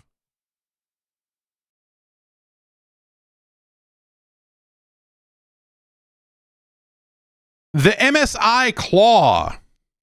Yes, it's a handheld gaming PC. But the MSI Claw has become the first kind of the first second handheld to get access to the Xbox full screen experience. This is something that is only available on Windows Insider builds, and so if you've opted into is it beta or is it on beta or is it dev? I guess it's on beta and dev. So if you are if you are on either of those insider channels on your MSI Claw, which that's I feel like you're living on the edge there if you're using insider builds on a handheld. But hey, if you are doing that, then you will get access to the same Xbox full screen experience that exists on the Xbox Ally X, as well as the original Xbox Ally non-X. This interface, as I've been saying for a couple of weeks now, is an improvement over just trying to raw dog full ass Windows on one of these things. But it is not at all where it needs to be. It is something that still needs a ton of work. It is something that still has a long way to go before it is truly ready for prime time. But it is an improvement. This is something you could technically enable this full screen experience on a lot of other devices using something called Vive Tool. It's very easy to get in there and punch a couple of commands into a terminal and enable this. But I gotta say, as much as I have almost turned it on the PC that I have hooked up to this television behind me just to see if it worked, I don't I don't want to that's maybe a bridge too far in terms of things that are likely to not work, especially on a desktop, because you have to go in and lie to it and tell it that it's a handheld. There's other weird stuff that I worry would have ramifications there. So I have not pulled the trigger on a full ass PC yet with this stuff, but this is earlier, I think, than the timetable that they had originally. And granted, it's on an insider build and what have you, so it is not technically ready for full rollout and release or everything. But this is still earlier than I thought it would be for them rolling out any form of the full screen experience to any of these non Xbox branded, co-branded devices or whatever. And so it's kind of neat that they seem to be pushing forward on this stuff. I think there's still, like I said, there is so much work that still needs to be done in this on this particular feature of Windows before it's truly going to be ready. And the benefits to it seem relatively minimal compared to if you wanted to install Linux on one of these things. Like, those benefits seem weirdly more tangible and easier to see, which again is not a great place. If we increasingly think about the future of Microsoft's gaming efforts as the future of Windows, the notion that there are all of these, that you can go get Bazite and you can go, the methods that you have at your fingertips to get better performance out of your games by eliminating Windows completely is I think that as we go further and further down this road, if Microsoft can't get a handle on that performance and find ways to get where it needs to get, I believe that will eventually become something that is somewhat existential for them. If the story immediately becomes, hey, it's cool that you can play all these things on a PC. Do you know what will get them all to run better? And all you'll have to do is sacrifice the ability to play some of these games that have anti-cheat and kernel drivers and all this other stuff that you may not be playing anyway, is to install Linux. That is the exact opposite of the story that Microsoft wants to be telling. Even at this early stage, it is a bad look for them to have these comparisons be available. And installing Bazite is not a difficult thing to do. And the experience on the other end of it, of having something that boots into Steam Big Picture mode, is smoother than the current state of the Xbox full screen experience. So it's early days. No history has been written. Nothing. But this is a bad place for them to be. When you've got Nadella out there talking about, this idea of them being, Windows is our main gaming platform. I mean, Steam is built on Windows, and look at all the money they make, and all of the let's sweep the console concept under the rug as quickly as possible because this is the direction we're moving in. It's not a great spot for them to be in. And that's like an alarm bell that is extremely quiet right now because not that many people have these things and who cares and whatever. But like as time goes on, if they put out the next Xbox, a console that you plug into your TV that is actually just a Windows machine, and the report immediately becomes, hey, did you know that you can get did you know that you can get like noticeably better performance out of these games by like getting Windows off of this thing completely? Super bad for Microsoft and their efforts in the gaming space. Like not where they want to be. So they should get on top of that. I don't know, whatever. Animal Crossing is getting an update. I got all excited for a minute because I woke up one morning and people were talking about Animal Crossing stuff, and I was like, oh shit, did they announce a new Animal Crossing?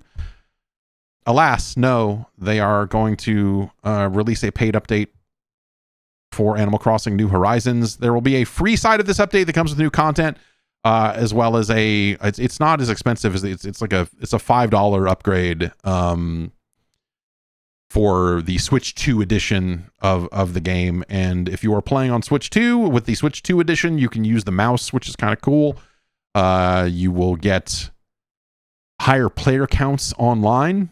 You will be able to have up to 12 players in a game, which I don't think I ever had more than 3, but you do you.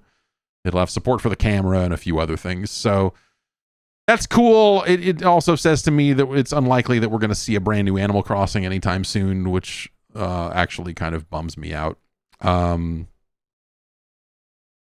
there you go. The Simpsons, long-running television show. When was the last time you watched an episode of The Simpsons? And was it a new episode, or do you just go back and watch episodes from the seasons you like? I don't know what the answer is to that. I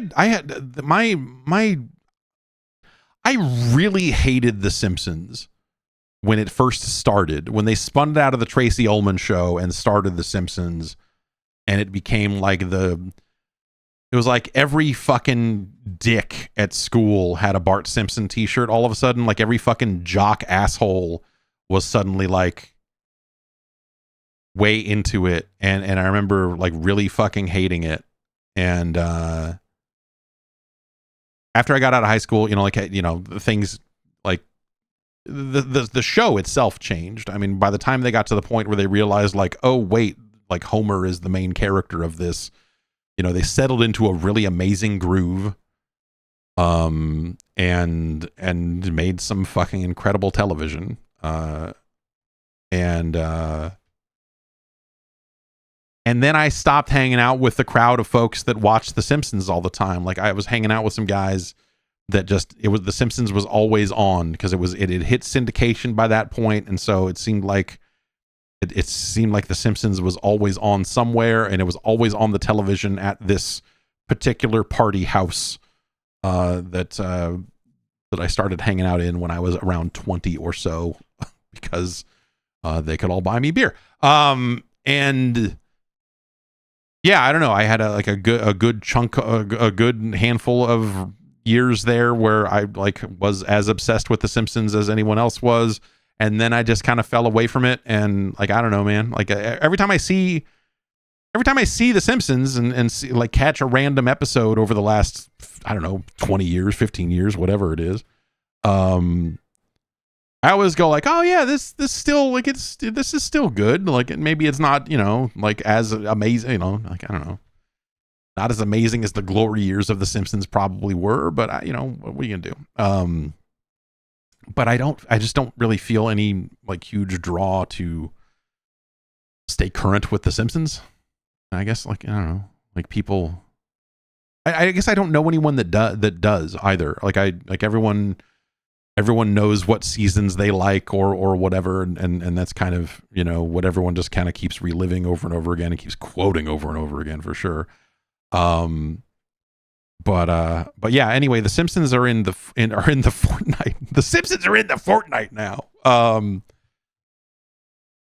And people seem very excited about this. This is going to be around for like a month or something, and they've created a version of Springfield in a battle royale map. And so if you were the person who like were really excited about virtual Springfield, but also really bummed out by the existence of virtual Springfield and how it didn't quite do the thing you wanted to do, or if you are trying to relive the excitement of driving around Springfield in Simpsons Hit and Run, or just the Simpsons skateboarding, or like some of the high points of the video games, and seeing some of the locations of Springfield recreated in video game form.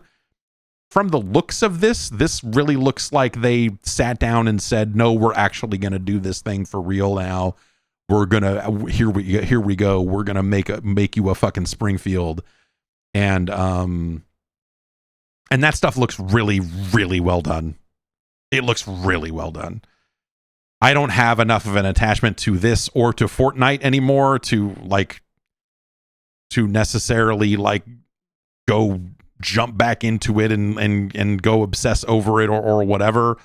But like seeing the power plant and some of the, just some of the accoutrement, the features of Springfield, Moe's Tavern and such, that stuff all looks super well done. And that's going to be around for like a month or so. There's been a bunch of leaks about some other stuff that's coming. Video Games Chronicle.com had a story up saying that there's a teaser video about potentially a Hollywood month, or like a Hollywood season or something, and that maybe they'll do a Kill Bill outfit. There was talk that like there was some leaker that was claiming that Harry Potter was going to be in the game soon, which so but this Simpsons thing at least like looks super well. This is the closest I have come to reinstalling Fortnite since they put Rock Band into it, which actually did get me to reinstall Fortnite and go like, God damn it, they put Rock Band in this. But what if I want real Rock Band and not this? God damn it. But yeah, that stuff looks super well done and like underscores that like, man, that Simpsons game was like pretty neat for what it was. Was it the game based on the movie, right? And there's just been a very small handful of really good Simpsons games cut with some of the worst video games ever made. The Simpsons IP has truly seen both ends of the video game spectrum. That's been a good reminder going back and playing all of those NES games as I am ranking every NES game released in this country every Friday right here on the internet. Playing so many of those fucking terrible Bart Meets Radioactive Man and Bart versus the World, and even just a lot of the 16-bit stuff is so fucking terrible. Just so bad, dude. So I don't know. They have managed to pull together a couple of pretty good Simpsons games over the years, but man, more often than not, that stuff has been pretty miserable. And I wonder, like Fortnite is an interesting catch-all for a lot of like licensed stuff, and it's neat that the Simpsons are getting this treatment like this. But wouldn't you rather just have a Simpsons game? Wouldn't you rather, just have like, hey, I'm sure like from a money earning perspective, I actually bet that putting them in Fortnite is a much better business move than going and greenlighting a brand new full-on Simpsons game. But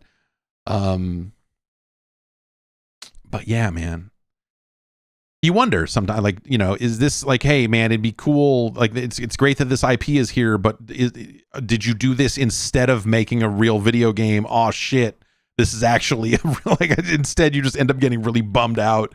You're like, oh, they just put it into Fortnite when they could have actually just made a thing. Damn it. shit, I guess that means they're not going to make a thing. Because it'd be cool to see like another kind of full-on big budget Simpsons thing. And you know what, I guess like I don't know, like, you know, now that Fortnite is Roblox, now that they're just like, fuck it, dude, here's all this Roblox, does this stuff just vanish? Or is it the sort of thing, like I assume that this stuff gets pulled out of the game eventually and you don't get to go back to Springfield. It's not like if you just know the map code, you can go punch it in and go back, right? Or do they leave this stuff up for a lot longer than their month in the sun? I would think, you know, that'd be something that'd be nice to be able to revisit somewhere down the line. EA has made a statement here about their upcoming acquisition. This was something that Eurogamer picked up on, something that was filed by with the SEC as part of a FAQ that they wrote partially for other employees. The following contains a supplemental employee FAQ made available to all EA Inc. employees on October 30th, 2025. And they filed it with the SEC because it's related to the sale of the company. In here, EA maintains, again, coming from Eurogamer, EA maintains that they will maintain creative control even after the sale, which I guess like what are the implications of this possible transaction? There are 3 bullet points that they have said. This partnership gives us the ability to move faster and unlock new opportunities on a global stage.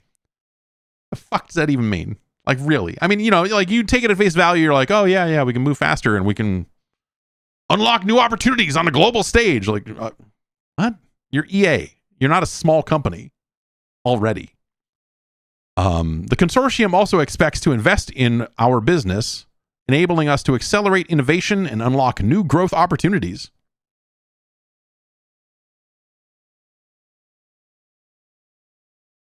With a longer investment horizon and the same discipline, focus, and operational excellence that has fueled our success, we'll have greater creative and operational flexibility to drive innovation and build the next generation of entertainment experiences. We'll continue to take bold creative bets and invest in our largest growth opportunities in service of our global communities of fans and players.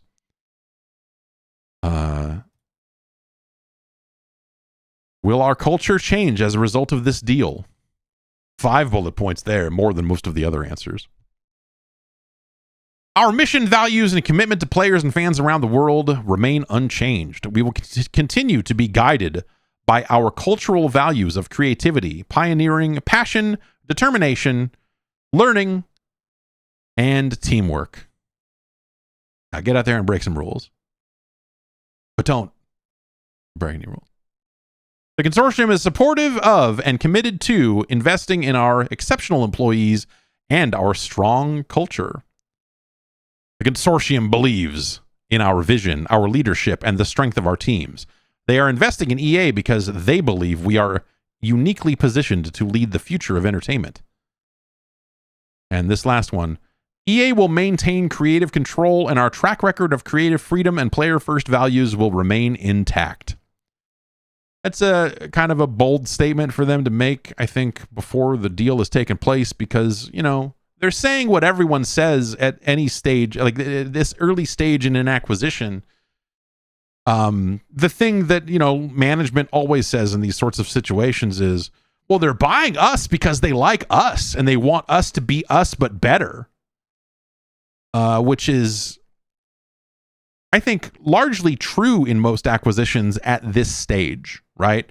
Like everyone says that, like, oh yeah, we're buying this because we like it and we want it to be better. We think we can make it better. And then the reality of it all very quickly sets in of just like, okay, well, there are, you know, business redundancies. And so there's a lot of layoffs that we can make to, you know, this business now that it's merged with this, and this, or, hey, we're going to focus on this. And like, you know, the leveraged nature of this acquisition results in EA taking on potentially a massive amount of debt that even if no one comes in and says, hey, we really want you to focus on XYZ, like I think the new business realities that they will find themselves a part of will end up requiring them to think very differently than they have in the past. Also, when I think about, like the big question, and you had a bunch of people that were like part of some Sims creator program, some kind of, EA marketing, whatever it is. You had a lot of them resign because The Sims is, a fairly inclusive franchise as things go. As the things go these days, very inclusive. But but those players being like, oh, like the values of the Saudi royal family do not mesh at all with either their personal values or the values they see in The Sims or what have you. And I would put it to you that I think that like these sorts of investments are like not done to take those specific cultural values of the Saudi royal family and like force them into every single investment they make. This isn't about spreading that culture. It's about papering over that culture and going like, what? No, we're great. You should come visit. We're just like you. We're all the same. We love these video games. Everything's cool. That's why we invested in it. Did you know that we own our own golf? It's great. It's just golf. Don't you like golf? But we put the soccer man into Fatal Fury and you like that guy. And so it's really, if you look at, and this is, I get this from the WWE stuff. Which I've seen a little bit of over the years, because WWE signed a deal some number of years ago to put on shows in Saudi Arabia, and those are let's say most pay-per-views they're like 3-hour shows in a general sense. You're watching this show, and it's like you look at it and you're like, okay, yeah, like the only real difference other than the location and that sort of thing, like the fans are way into it and all of that. The biggest difference is that all of the women are extremely covered head to toe. And it's like very hot. And you just look at it and go like, this looks like a very unpleasant place to wrestle wearing that many clothes. But like culturally, that ends up being the one very visible change that's a part of the wrestling show. The other thing they do is like at some point in the middle of the show, you get Michael Cole, the announcer for WWE, like breaking down a video montage of Saudi Arabia, going like, and we've been here all week and it's been fucking awesome, and look at this big building, and like they run this like commercial for Saudi Arabia and talk about like, oh, it's so great here and it's been so amazing. It's the thing they achieved with the comedy festival. Like Bill Burr came back from that comedy festival going like, well, you've never been over there, so you don't know what it's like. I was there. It was great. And like he did the wrestling thing of like, well, I've heard some bad stuff, but they were really nice to me. and which is what all the old wrestlers say when it turns out that they shared a locker room with a literal Nazi for like 20 years. Like, yeah, I don't know, Dick the Bruiser. Like, that sounds real bad. He was always great to me. Like, it's just like crazy. Like, like that is any old wrestling podcast. They will happily hand wave away fucking white supremacists in wrestling with that. Like, it's just nice guys. And so that's always bonkers. But that is the goal here. It's not like, the goal isn't necessarily to come in and say, oh, we're shutting down all of this stuff and making sure that this represents, like, maybe that you get some of that over time. But their short-term goal is to make you think Saudi Arabia is great and that the people that run that country are just like, they're just fun time. It's just a fun time. And like the people of Saudi Arabia end up getting caught in the middle, and I think that's the hardest part to kind of parse in all of this is you look at it and you go like, there's a lot of people who live there who you're just like some regular ass people, and they're regular ass people that probably, they should be able to be entertained as well. Should they be forced to suffer because of their leadership? And I would say, yeah, maybe some, just like I might. But you know, it's kids, it's, you know, it's families. It's like, you know, you just look at it and go like, yeah, man, I don't know. Like, yeah, I don't think that they should be denied all forms of entertainment, I guess, but like also like they're, you know, these companies are doing deals directly with the government, and like WWE in particular has set up an office there, like a government liaison office, which you're just like, what the fuck is, you know, like that's pretty fucking wild. And so like when you see these crowds, it's very easy to look at it and go like, oh, well, you know, it's people having fun. And like everything behind the scenes is set up to do exactly that and make you go like, some people, they didn't kill that journalist. I don't know. Like it's to make you just stop and go, oh, I don't know, just long enough for them to make more and more people forget about how they got to where they are. And so they're taking all of the money they have made on oil and they're investing in video games and they're investing in all of this other stuff. Yeah, I don't know. Like, I think that aspect of it's really gross. So like, I guess like all of that is to say that like, I don't necessarily disagree that like I don't think there's going to be some heavy handed thing where like, they're going to come in and go like, okay, this is how EA makes games now. Like culturally they must be X, Y, and Z, and they must do this. Like, I think if EA wanted to greenlight a game where you went in and, you know, killed the Saudi royal family, they might go, whoa, huh? Like that might be like Battlefield 7 is, you know, like, yeah. But,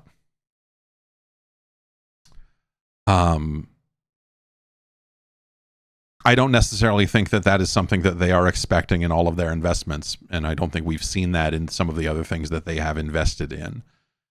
I think the problems the EA will face will end up being, will come from different pressures before they come from that particular one. And it'll be around, again, like if this is a leveraged buyout and they've got $20 billion dumped on their head, then they're going to have to make choices to service that debt. And you may see like soft compliance, right? Like to what I say, like, hey, I don't necessarily think that, I don't necessarily think that EA will make those changes as a result of the Saudi government or anything like that. I could see them very much making changes for what they think will be compliant and think will align. So when, this Blue Venue says the next Battlefield will absolutely have the main character team up with the Saudis. Yeah, maybe. Yes. Yeah, I could very easily see that. I could very easily see EA leadership if, you know, someone was pitching, you know, more kind of inclusive or LGBT friendly, you know, like that type of content in a game. I could see that getting shot down more easily. But honestly, I could see all of that stuff getting shot down right now today by an EA that was not getting acquired also, because that's the political landscape that we're currently in. And so I don't necessarily look at that as like that's going to be a factor of the Saudis coming in and doing it. I think that you're seeing a purge of a lot of that style of content from companies that are just like fucking spineless to begin with. And the Saudis won't have to do much because it'll all be done by the time they take over.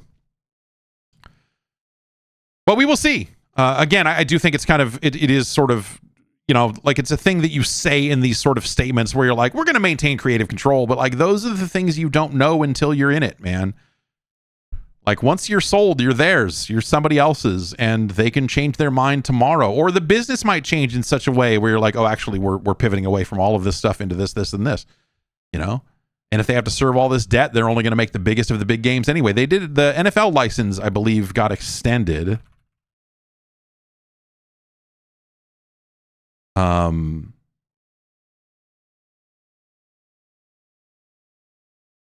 It looks like, I'm looking for a better source on this. Okay, ESPN is reporting it. The EA Sports and the NFL have extended their deal through 2030. And that happened, I believe, last week. So, you know, clearly this news of the new owners of EA has not scared away the NFL. If anything, they were quick to lock up something as soon as all of that went down. or we're already in the works of getting that locked up. But if you want to get into the politics of the NFL, I think we're going to be here a lot longer than maybe you want to be. So yeah. How about FIFA? Yeah, that's something. Yeah, Ban Puncher asks, what about FIFA? I think that's something that doesn't get broached until I could very easily see the FIFA license coming back to EA, mostly because it hasn't. I don't think anyone else has picked it up. If anyone has, then they haven't announced a game. Like there was talk for a while that 2K is definitely going to get it, but like that hasn't materialized. And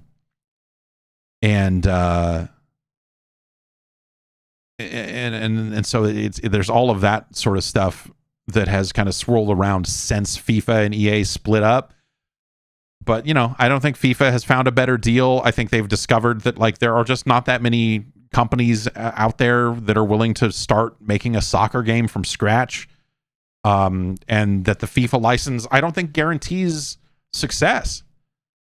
I think with EA still being out there making their soccer game, like they were not so thrilled with some of the long-term sales on EAFC. It sold fine without the FIFA name on it, so like people clearly know that like that's the game to go to. And in order for FIFA to actually stop that from happening, it would require them to make a world-class soccer game. And who is going to make that? Konami? Probably not. Like, I think Konami has come. Like the eFootball thing they're doing is not as big of a clown show as it was a year or two ago, if I remember right. But they're not gonna. They're not going to do it. Does 2K want to get involved with this and start making a soccer game from scratch? Like that would fit their portfolio and everything else. But like, that's a dicey endeavor too. Like, okay, now we make FIFA. Now what? Now we have to market it, side by side with the entrenched game with a different name. Is the FIFA name enough for us to take over? And make the best selling soccer game, and I don't think the answer is yes. So yeah, I just like I look at it as like FIFA probably thought they were going to get out there and immediately sign on a new deal and everything was going to be fine, and then they found out that the video game industry is not as interested in that as they maybe thought. And so I wonder if they do kind of come back and do a re-up with EA eventually to kind of get that back on track. And maybe EA doesn't even want it, but again, the sale to the Saudis and this consortium of investors, Jared Kushner and all that shit. Maybe that's something that they see as a benefit. I don't know. Like, do you think that? I guess the question becomes, if they like the money it would cost them to go do FIFA, the amount of money they would have to spend to get the FIFA license back, which that number is probably lower than it was, a few years ago, but it's still probably pretty high.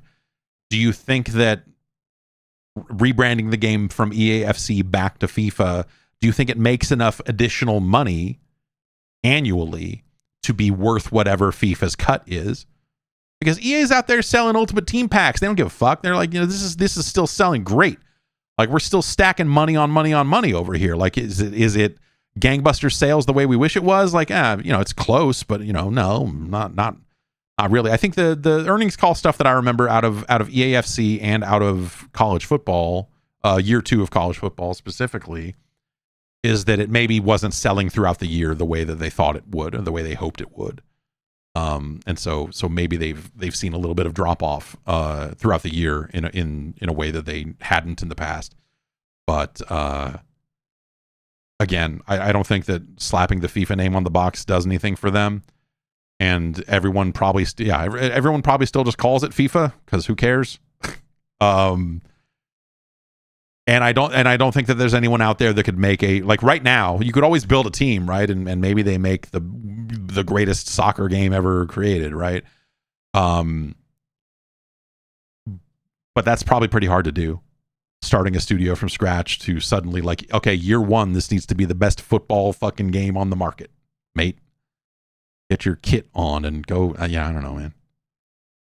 I think that's really hard. I think, you know, and you know, I think the knowledge that FIFA is kind of a corrupt fucking scummy organization is obviously, you know, like that's only getting more and more well known as time goes on, I guess, right? So how much that matters, probably not that much, but we'll see. I guess my what I would say about EA and FIFA is it would not shock me if they got back together. You know, after a few years of FIFA going out there and searching, like I think FIFA's best chance would be to make a really strong phone game. Because I just don't know, like looking at the landscape of studios and publishers, like who else, like 2K is really the only other like meaningful sports publisher out there. So unless you're going to, you know, like sign with somebody else who doesn't have any experience in sports whatsoever and hope that they can build a studio that can do all that stuff, like at least 2K would have mocap facilities and everything else that they use for NBA and for, I guess, WWE. You know, like they already have that operation up and running. But yeah, I don't know. I don't know. It's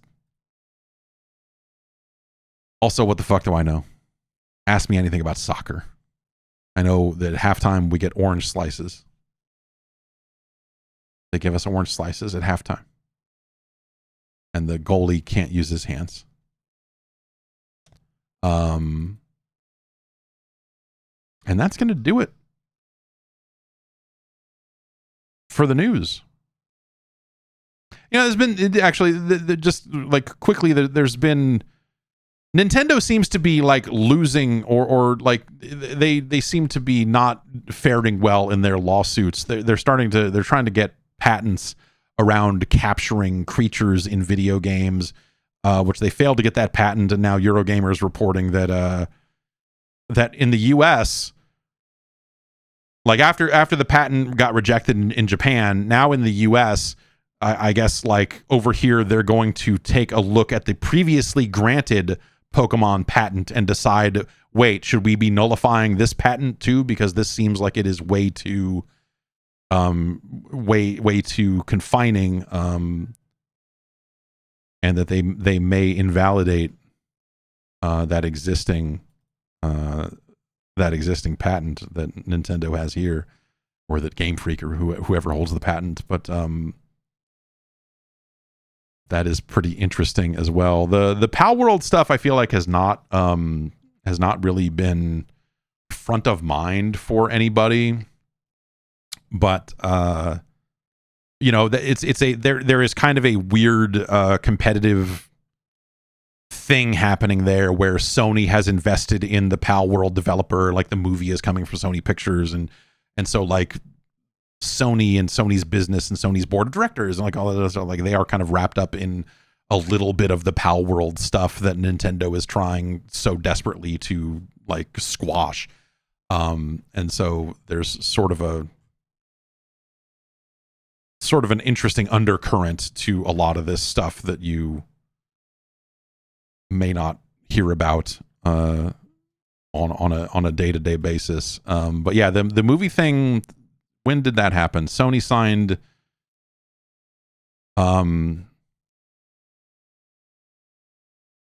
yeah, so they have basically, it looks like they have made, yeah, there's a joint venture. It's with Sony Music Entertainment along with Aniplex, but Pocket Pair signed a JV deal with Sony to explore kind of other Pal World IP in the entertainment space, anime, movies, like that sort of thing. Merchandise and everything else. So Sony is kind of like involved on the side of all of the Pal World business, which is kind of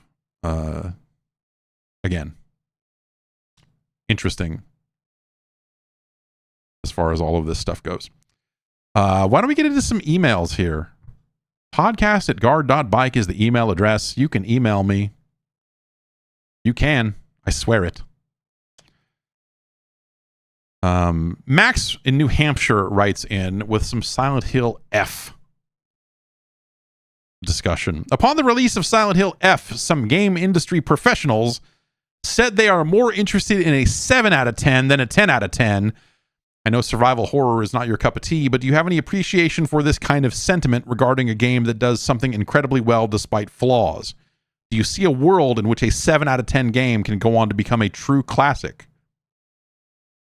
Despite combat being somewhat stale and repetitive, the setting, atmosphere, story, characters, and themes are supremely good quality. I believe Silent Hill F will be likened favorably to Silent Hill 2 and may even be considered a horror game masterpiece. So sure. I mean, when people say that they prefer 7 out of 10s to 10 out of 10s or whatever, I think what they're really kind of saying is like, you know, they're interested in games that are trying stuff. It's more interesting, especially as you've played more and more games over the years.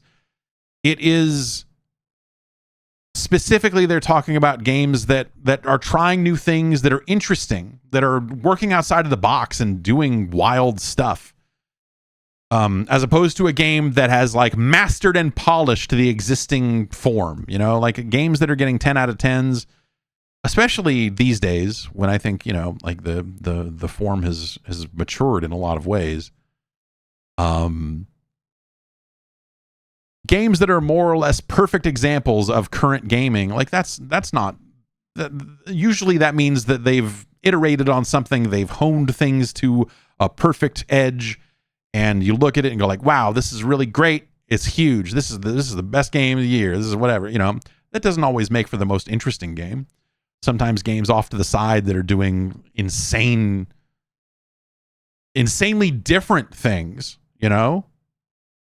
Like, hey, we've come up with entirely new systems for this. We know that controls are largely codified around, you know, you pull this trigger to shoot. This is the look stick. This is that. But like, we came up with a whole different thing for our game that works perfectly for our game, and this and that. Like, developers that are out there trying insane things, I think is like, that is oftentimes way more interesting. But you do have a lot of 7 out of 10s that are just like flat examples of the form, that are not pushing on anything, that are just like, I don't know, we made another character action game. It's fine. You know, like, it's not every 7 out of 10 that is magically somehow some incredible thing. But there is sort of a sweet spot of like, you know, if you want to see games that are a little bit more on the edge, and sometimes they fail, you know, but they are at least like trying things and doing crazy stuff. Like, I think that is the spirit of what we're talking about here. And it's not necessarily the score or whatever. It's, you know, like Deadly Premonition is a really good example of like a cult classic. It's a game that tried and did a lot of really crazy things, and it failed at a lot of them, and it's clunky, it's a mess. It's like, that game is fucked up. And I don't even think I would give it a 7, but it tries so many things that you're just like, yeah, here we go. Here's a thing. But I do think that there are games that kind of fall on the boring side of 7 out of 10, right? Some people are saying Sleeping Dogs in the chat. You know, I think Sleeping Dogs is a game that is probably debatable depending on what other games you played and when you played them or all that sort of stuff. But I would put Sleeping Dogs on the shrug side of 7 out of 10. Like, yep, you made another one of those. You cleaned it up pretty nice in some ways, and yeah, here's your open world thing. Okay, I got you. Whereas I think other people like see way more in that game than I ever did. But like, I don't know, man. Like, you know, and again, like, 7 out of 10 is a bit of a misnomer, because I think there's some games that are scoring way worse than that are actually still kind of, you know, Vanquish is a good example. I think, like, how did Vanquish review? How did Binary Domain review? You know?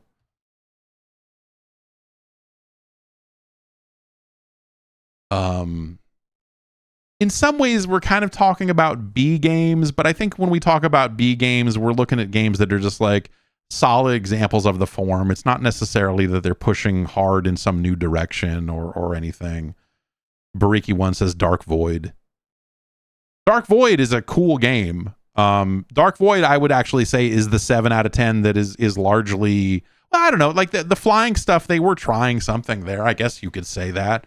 But Dark Void, a lot of Dark Void is cover shooter. Like they sat down and said, we're making a cover shooter where you can fly. Army of Two is a great example of not what we're talking about, right? Like Army of Two, well, Army of Two did try some stuff, just not a lot. Army of Two is just kind of an average shooter, but they did the weird thing with like aggro, where like if you got a shinier and shinier gun, like if you chose a gaudy gun, they would be more likely to shoot at you than at your teammate. And so it was this idea of pulling aggro in a 2-player shooter, and that's kind of fucking weird. Also the back-to-back stuff, which was really just kind of cutscene-y type business. But yeah, I think that like, yeah, there's sort of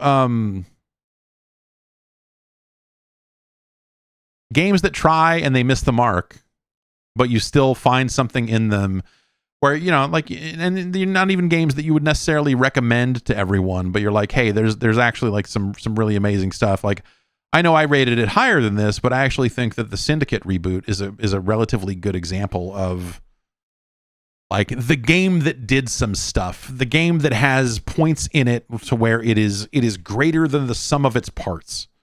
You know, there's nuance to it. There's, whether some of that is just in the lore or in the modes they built or in the animation work or something. When I look at Syndicate, outside of just the gameplay, which I do like, I think that like a lot of it comes down to, that's a game when Starbreeze was still Starbreeze.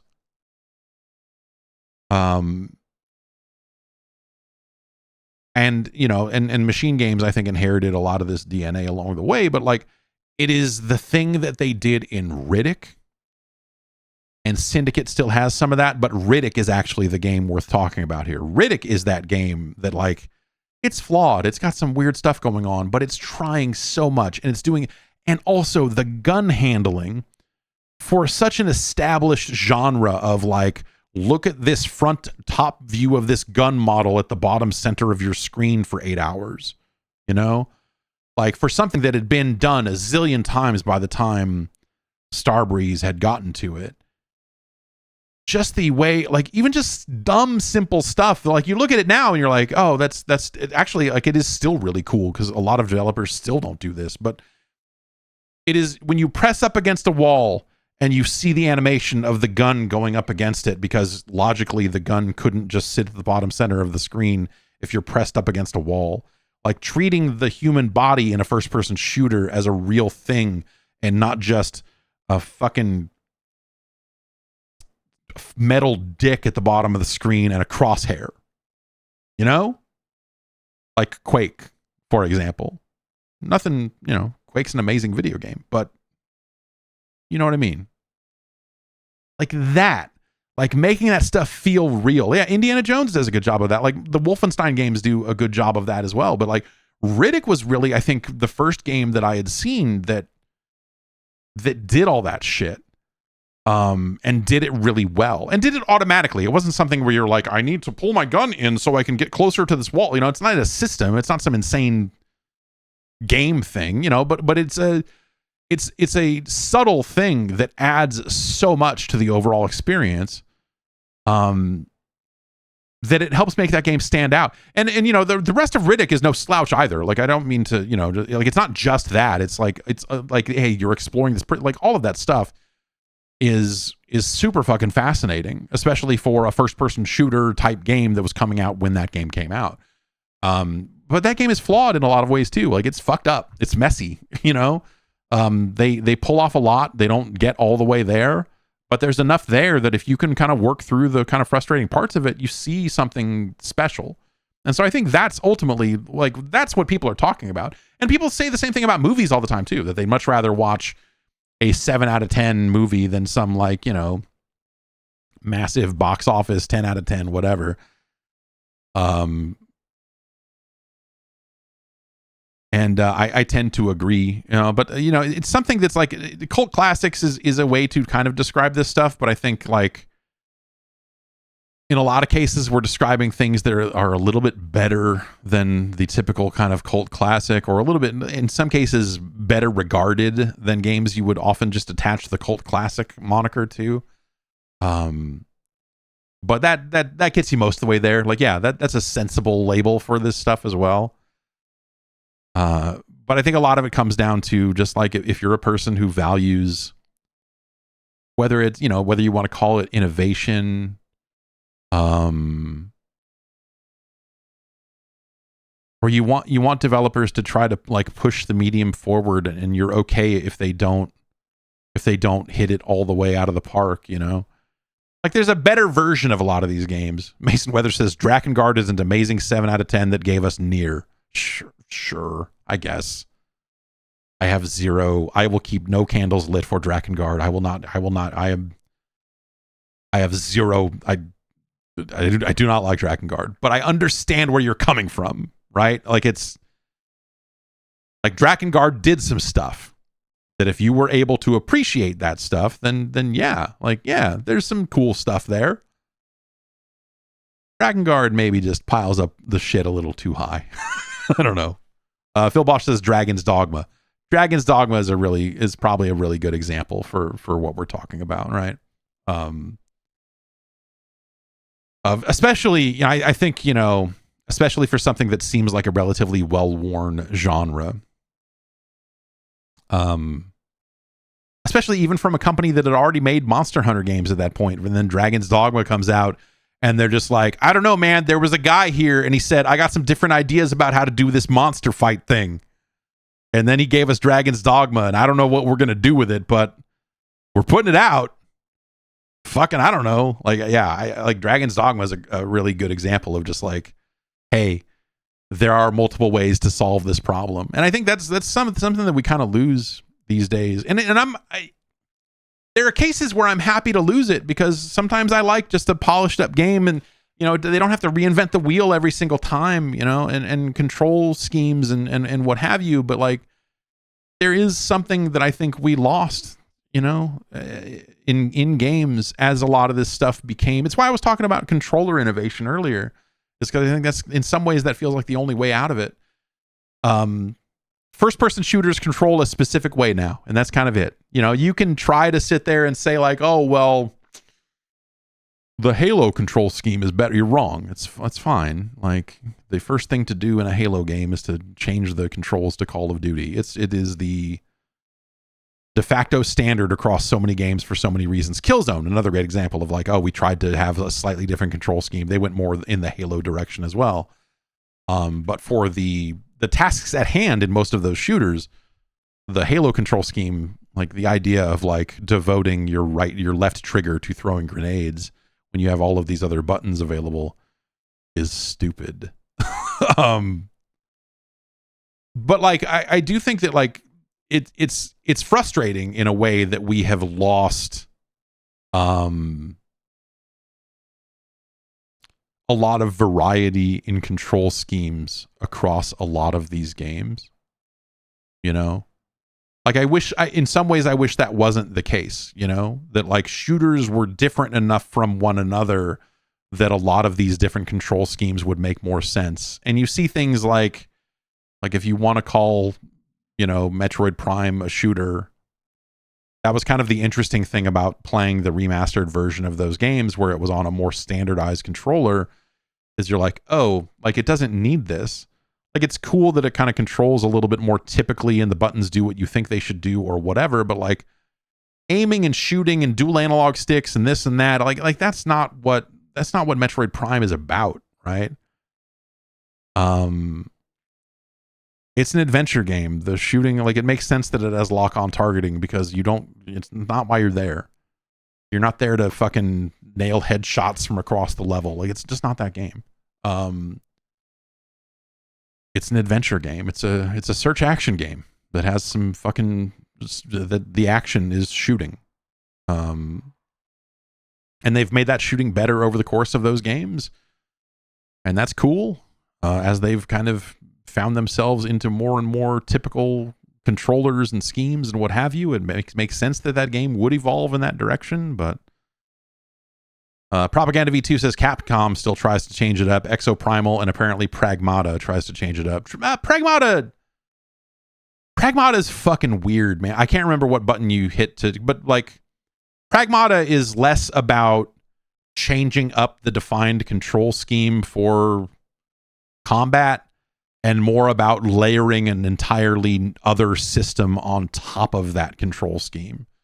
And so it's about you working your way through the world, and then the girl on your back needs to hack something, and so a puzzle interface pops up over the screen. And so while you're still half-assed trying to shoot and work your way around, or at least try to avoid damage, you were also trying to avoid damage long enough and do this puzzle at the same time. And so like Pragmata is really interesting in that way. And if that game iterates on that concept a lot and finds new ways to put you into those tense situations where you're trying to do those two things at the same time, that'll be really special. I think if they can nail that, it'll work out really well. It'll be really fucking neat. But I came away from playing it feeling like, okay, this is a really cool demo, but if your whole game, if the whole game is just this, it will not be enough. Like there needs to be more variety. And near the end of the demo I played, it kind of layers another thing on it. And you're like, oh, okay. Like clearly they know that it can't just be this little hacking mini game with every single enemy you face, because that's how you knock their shields down and then you shoot them. Like it can't just be that. And so my hope is that they stumble on, and it's a hard problem. Like they need to stumble on like 5 or 6 different cool control inputs for the different aspects of that game and make them all work and make them all work together, sometimes simultaneously. And that'll be tricky. But if they can do it, I think it'll be really cool. And yeah, Pragmata Pragmata could very easily end up being a game that fits this description, like we'll see how they do with it. But yeah, it feels like we kind of lost a little something, and I don't know. As we talk about whatever the game industry is, whatever is happening here, right? Whatever the fuck is going on, however you want to describe it, as like the transition of the console business into something else, or the big games need to get bigger and everyone else can't afford to make big games anymore. So, who are the major publishers that will survive? Like what's going to happen to EA on the other side of their acquisition? And, it's likely that EA will just make safer and safer video games, right? Safer bets anyway. Hey, we made a really big, expensive first-person shooter. Like, hey, we made this licensed thing, like it still makes sense for them to make an Iron Man game. As long as the budget is right, But like, is EA going to go out on a limb and make something completely crazy on their own and do it? Like, no, dude. Like, they were already not heading in that direction. And, like, again, if they are acquired and have to find ways to be more profitable on the other end of that acquisition, which is what it sounds like will end up happening to them, but that is not a recipe for Titanfall 3. That is not a recipe for another Burnout game. That is not another recipe for another Need for Speed game. That is, like there's just a lot of stuff that that probably just doesn't happen in that framework. And so, a lot of the games that I think we'll see innovation out of are going to be increasingly smaller and smaller games in size and scope, where they go like, okay, we came up with these really wild things, and that's what this entire game is about, because we don't have the budget to do anything more. Like smaller teams, smaller publishers, like continuing to move in that direction for innovation as the large games just get safer and safer and safer, because they become increasingly risk averse in the current environment. And I don't think Microsoft is going to be a great home for innovation in AAA games. Game Pass affords them a little bit of leeway to where they can still make something like Keeper, and a game like that probably still makes sense in their portfolio going forward. But like I don't know that I would say that they're gonna, they're not gonna go out there and just like reinvent the wheel, especially with something like Halo. Like they'll change the underlying engine, they'll do the stuff they need to do to make it work for a business reason. Like I don't know. I would not expect some massive innovation to come out of like the next Halo sequel or something to that effect. Iteration on like, oh, we found a new way to do co-op, or a new way to do this, new way to do that. Like Gears E-Day will be, I expect Gears of War Emergence Day to be almost a throwback. Like, the last Gears of War was like a half-assed open world game. Remember? Where you're like out on the ice on the weird skiff thing, and you're like going around, and like there are just these random small encounters you can roll up to and get like currency and other weird items, and you don't need any of that shit, and it's not super well fleshed out, but it's kind of cool that they did it. It's like weird that it like all of that content just felt so pointless. And there were such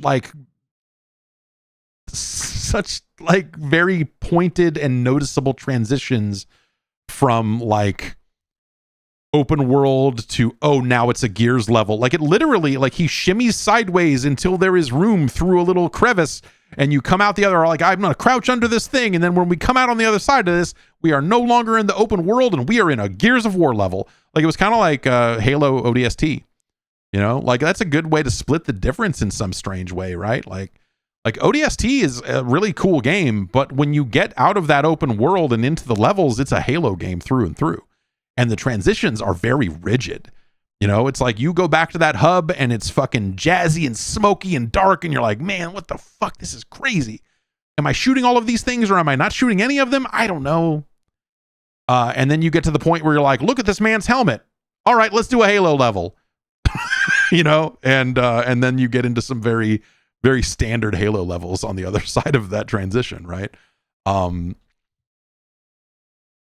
And so it's kind of neat to see like the framing, like I don't know, like it's kind of cool just to have the games framed up in new ways, at least. Like, hey, we gave it a weird hub world that's got a totally different vibe than the typical Halo game, or here's and they use it as a storytelling mechanism, to be like, okay, we're gonna tell this chapter of the story, and you can kind of see them in any order because it's an open world and you walk around. Like it's kind of, I don't know. Like Gears was neat, and I would be interested in seeing a Gears sequel that took that stuff to a more logical conclusion. But also, I think that in terms of just trends and whatever else, I think people have had their fill of open world games, and they don't necessarily need fake open world games. And so Gears, I imagine Gears goes right back to the well and just goes like, here's a very linear, straightforward Gears game, and it's a prequel, I guess. I don't know, whatever. Like Halo Infinite, I thought was really neat. Halo Infinite is another cool way of splitting the difference between open world and something that has some real focus in it. Like Halo Infinite was an open world that didn't get bogged down in a bunch of side garbage. It had like some tactical things, some tactical side stuff that you could do to gain an advantage in an area or gain access to some stuff. And, I think that stuff was really neat. And structurally, I think Halo Infinite was really cool. I would love to see them do more of that. I don't think they will. I can't imagine that like the next Halo is going to go back to that in any way, shape, or form. I imagine they put out this Halo 1 campaign and then they go right into a very traditional Halo game. Because it will have been long enough since a new one of those was made that they'll go, oh yeah, we're boots on the ground. I don't know, Master Chief and the Warthog. I don't know what happens at the end of the game. I don't know. You get in the Warthog and you got to drive away from something that's going to blow up, or I don't know. You got to get away from something. You got to drive. I'm going to write that down. That's good shit. That's good shit. That's good shit.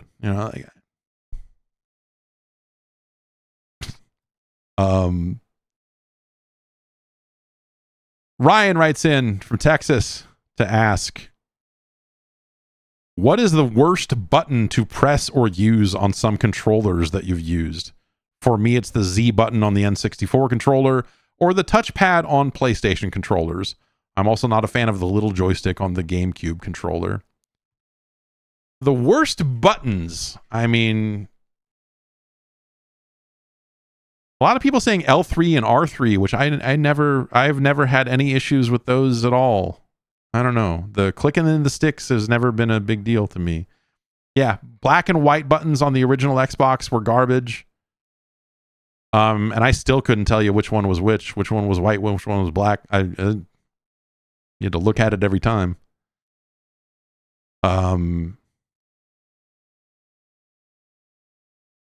The share button on current PlayStation controllers, I think, super sucks because I don't need that button there at all, and I would much rather the touchpad have no buttons on it, and then just to have a very normal and regular select button instead of the share button.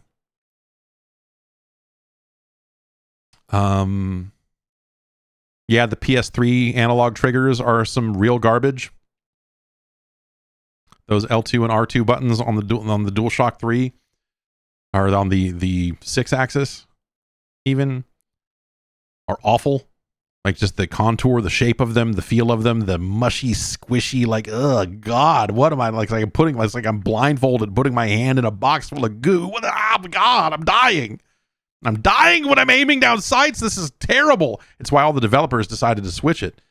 Because they knew L2 and R2 were like fucking ugh. Yuck. Sick.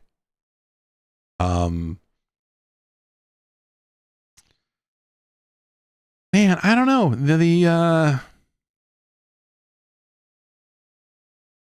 The worst buttons.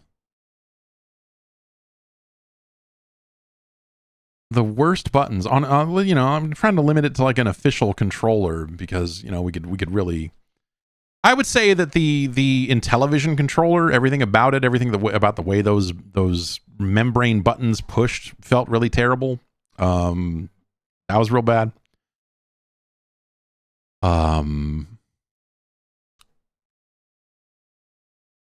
The Z button I would say the Z button on a GameCube controller, like their whole thing of like, we've got 3 shoulder buttons, not 4. It's just like, you numb nuts. What are you doing? Like, it's just so stupid. US Saturn controller shoulder buttons. Yes. Jump Again says that in the chat. Those are real bad. Those are real bad. Oh, the right stick on 3DS's, the little camera nub thing. Yeah. That's an atrocity. That's like, hey, check this thing out. It's, like, it's real bad on a laptop. And now you can use it for video games in like the 2 games that support it. I mean, to the benefit, in defense of the right stick on a 3DS, nothing used it. so hey. But yeah, that Z button on the GameCube was not great. The analog triggers on the GameCube were neat in theory, but I don't how many games used that? How many games used the like analog to click at the end? It's really just, it's a Super Mario Sunshine controller, which is disgusting in its own weird way. The 3D controller for the Saturn. Yeah, the weird analog thing on the Saturn is not great. But there were no good games that used it, so it's kind of hard to really judge that. I don't think that the Switch 2 feels great. It's not really a button problem, but I've been playing more Switch 2 stuff because my daughter's been getting jealous of my son playing video games, and so she's been coming in and she wants to play something, and she's tired of all the games on the Switch 1. And I made the mistake of letting her play some Street Fighter 6 on the PC a while ago. And she wanted to play more of it. But I'm usually in here trying to use the PC for work things or, whatever the hell it is I do in here. Record videos with no audio on them, apparently. I recorded the next Hall of Fame and then went to go edit it over the weekend, and then, whoops, 2/3 of it has no audio on it at all. So I have to re-record that whole thing. I was so pissed. Anyway, So I had to give her something else that she could play Street Fighter 6 on, and it turns out like my options became the Xbox Ally X, which was around here a minute ago. It ran away. I don't know. Or the Switch 2. I opted for the Switch 2 because it was more lightweight, and I think that she was just going to have an easier time with it. And I felt very like iffy. I was like, you're going to get your hands, these kids, I don't know if you know this about children. Their hands are always sticky. If you're the sort of person who doesn't want to get your electronics all funky, kids are going to do that. But I was like, well, whatever. Like, it's not like anyone is using this Switch 2 anyway. So here, like, no one ever uses this thing anyway. So here, play some Street Fighter 6. And she's been having some a great time playing through the story modes in Street Fighter 6. She's 6 years old, and I feel a little iffy about her playing a fighting game, but also it's really fucking cool to have conversations with my daughter about Cammy and Chun-Li. It's been very exciting. For me, a fighting game fan. And she's been playing it I've been setting it to dynamic mode for her, which is the mode that they put into the story mode, where you can just kind of mash buttons and moves come out. And it's been awesome for her. She's been having an awesome time, like just beating the story modes over and over again with all the different. She really only plays as the girls, unless then she finally asks me who she should play as. And I'm like, you should check out Ken. Hey, have you tried Ken? You should get a look at this Ken guy. And she's like, yeah, huh? All right. Well, anyway, Lily is in here. And I'm like, It's getting to the point where I have to decide if I'm going to buy the season 3, because the Switch 2 version of Street Fighter, they put out the year 1 and 2 pass alongside it. And so it has all of the DLC up to, it does not have Sagat and Sea Viper, who are I think the only 2 season 3 characters that are out right now. And she sees Sea Viper and she wants to try Sea Viper real bad. And she asked me all about Luke and what is Luke into? I was like, he's like a mercenary. He's like, I don't know. He just wants to have some fun. I don't know. He sucks. It's hard to tell a 6-year-old that someone sucks without using the word suck. And it's kind of like, I don't know, this guy seems like he's not a good guy. And then she says, who do you like playing as? And I don't want to lie to my kids more than I have to. And so I'm like, well, I like playing as Luke. I like playing as Luke. He sucks. God damn it. So I said Ryu instead, actually, in that case. And there's a Katamari cousin named Ryu, and so they're both very confused about how there could be multiple people with the name Ryu in a thing. And I'm like, well, it's a very common Japanese name. It's extremely common. It's a very common word, and I like trying to explain to a 6-year-old and a 4-year-old the name Ryu it's super fun. So anyway, she's been playing a lot of the Switch 2. And so she's occasionally handing it to me when she can't beat the truck, because there's a truck bonus stage, and I tell her, like, just keep hitting the button, you will beat the truck. But sometimes she loses faith in that and hands it to me. And so as someone who's been playing Switch 2 a little bit more, because then she got into Pokemon ZA and I started playing that because she got bored of reading. I hate the way the Switch 2 feels. Undocked as a handheld, and I need to get my hands on more Switch 2s to find out if it is a problem with my Switch 2 or just some Switch 2s. And I've talked about it before, but the Joy-Cons flex ever so slightly in those magnetic slots, and I fucking hate it. I hate to push buttons on that thing. I like triggers every single move. It just moves, like it moves away from me as I'm pushing the buttons, because it's not a massive, it's maybe some people will just ignore it and be okay with it, but it sucks, dude. it is just loose enough to make me crazy. And I hate using it. For something that is as expensive as it is, for something that is supposed to be better than the previous Switch, which also kind of had some of those problems, but a little bit less so than these. It is crazy. It is crazy to me that these things move at all. And I've heard from people who say that theirs don't move at all. I've heard from other people that say, oh yeah, mine move a bunch. And so maybe it is just like maybe it is just a problem that some of these things have, or whatever, or maybe some people don't notice it. I don't know what the issue is, but every time I push a button on that thing, I am reminded of it and just go like, God, dude, how did this happen? This feels so bad. Especially like trying to play a fighting game on it where you're asking for a level of precision, and then they give you the split D-pad, like trying to do dragon punches on these 4 separated buttons on the Switch 2 kind of sucks as it is.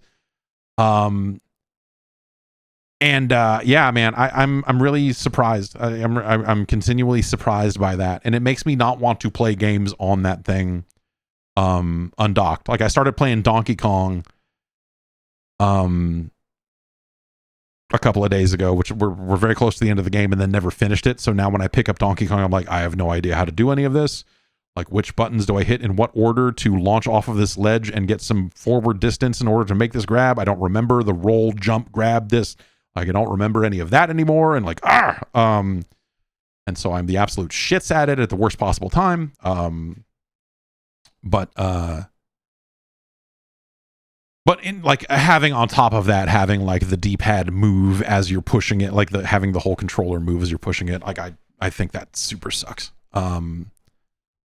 And so I whereas with the Switch, I eventually got to a point where I only played it undocked. The Switch 2, I am playing almost always docked, except for, when I'm giving it to my daughter because this TV's in use, and then she's handing it to me because she's like, she's reading all the stuff, or, she's playing whatever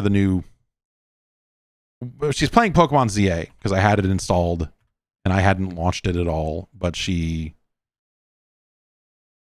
loaded it up, and we're walking around fake France or whatever, and she's reading about all these systems and just buttoning right past them and barely understanding, and then handing it to me and going, I can't win this fight. I'm like, oh, okay, yeah, well, I can, it's a Pokemon fight, so I can, whatever, I can pick things off a menu, you just got to read it. And she hands it to me, and I realize, like, oh shit, what the fuck am I looking at? This is like real-time combat with cooldowns for attacks, and like, what, holy smokes, this is okay. Because in this game you hold down like ZL. I'm really good at using the names of buttons, like add the appropriate names for buttons, but for whatever reason ZL and ZR are maybe, they aren't the worst to feel, to get back to Ryan's questions, but they are perhaps the dumbest names for any buttons. And I never remember them, and I don't want to remember them, and I don't like that they are named ZL and ZR. But the combat in Pokemon now, or at least this one, is you are holding down ZL to lock on targets to the enemy Pokemon, and then the face buttons are mapped to the different attacks that your Pokemon can have. And so each one of those takes time to cast and time to come out. And then there's a cooldown that fills up on that button before you can hit it again. And so it becomes more like, okay, well, I want to do this to lower defense, and then I immediately want to attack. And so you're hitting that button, it's doing leer. You're hitting this button, it's running over there and pecking or doing whatever it's doing. And as someone who has not really messed with any of this stuff too much as of late, when she handed it to me and said do a Pokemon battle, I was expecting something very different. Like, oh shit, okay. It's actually kind of cool. I don't know. Like, I can't decide if it's actually good or not to change the battle system to this, but at least it feels more dynamic. Like, I'm still, as the dude, as the trainer, I'm still walking around and making my fucking rat cast spells or whatever. And then I had to assign a TM to my bunny so that it could break rocks. I don't know. It's a very early part of the game. Very early part of the game. So if you've played the game, I'm sure you probably know what I'm talking about. But I don't know. I think I have a lot of I think I have a lot of Pokemon's Legends ZA or whatever in my future here because she seems to want to keep playing it, but also she doesn't want to play it. She wants to keep playing it, but doesn't want to do any of the fights and is asking me what everything means before she picks any dialogue options. And so we're just we're sort of playing it together. And then she goes off and does her own thing for a while, then comes back like a while later. And there's like, you know, tutorials for like 4 systems that I have missed. And I'm just like, oh shit. Like, I don't know. Well, I don't know. It's still a video game. I think I can figure this out. But it's been a really weird way to play that game, I'm sure.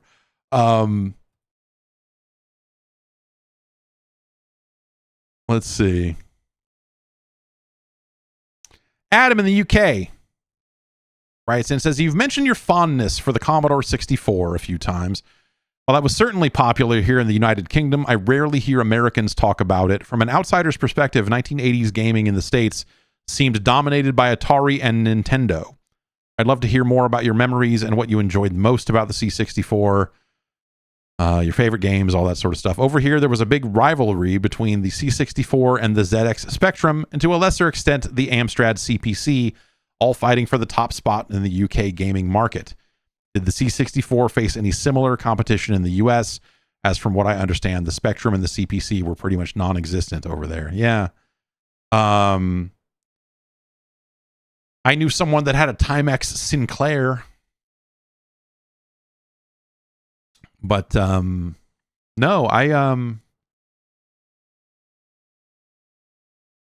people pretty much had, if you didn't have a Commodore, you had a PC. You had like a fucking 88 whatever era of that was, I guess, pre 286.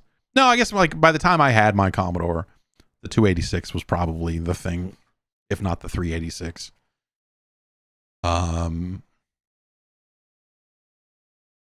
But yeah, you had like an IBM PC Junior or something because your dad did spreadsheet work or something. But the Commodore 64, my second cousin had one. And I don't know why he got it or how he got it, but he had it, and he had G.I. Joe and a couple of other games, Wheel of Fortune, and just like he had just a small handful of games for the Commodore. And I didn't have a computer at the time. Like, we had the NES, and I still had my Atari 800, but it wasn't like hooked up. I didn't really do anything with it. It was just kind of, done. And basically, like, I became very aware that, like, if my cousin had all of these Commodore games, if I were to buy a Commodore and a bunch of blank discs, then I could have all those Commodore games. And I had another friend who got one also. And so he was kind of a second source for games. And then he knew someone else that had one. And so that was another source for games. And so even before we were calling BBSs and, like getting up to no good online, there was a path that games took through, like, okay, I'm going to copy this for you and copy this, and then I'm going to get a copy, and then we're going to, at the end of the day, all of us had the same games. And so I wanted it. Once I saw G.I. Joe and a couple of the other games, Agent USA was another one, I wanted a Commodore. I wanted to play all those games. And so my parents eventually got me one for Christmas one year. And we bought maybe 3 or 4 games for it over the years that I used it. I bought like LA Crackdown, which was a terrible video game. I bought 720, which was broken. My copy of 720 didn't have any B's in it.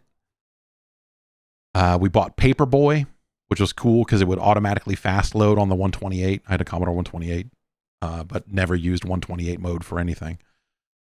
I did not know how to program in CP/M. And yeah, just started amassing a large quantity of fucking bootleg games, and it was awesome. And then I got a modem, and I got on Quantum Link, which was the online service exclusively for Commodore computers from the company that would eventually bring you AOL. And Quantum Link was basically AOL for a Commodore 64 in a lot of ways. It had some of the same features and concepts, just way slower and way uglier.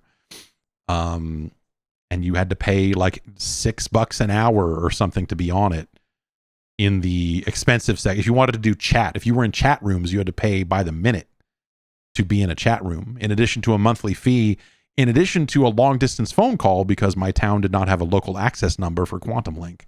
And so I ran up some bills being online for sure. But it was awesome. I don't know, like but it was really just a small handful of us that had Commodores, and no one else had a computer at all, or if they did, it was a PC. It was a early, like a very early MS-DOS machine, or something like that. The schools still had Apples. Like the school had like an Apple II GS.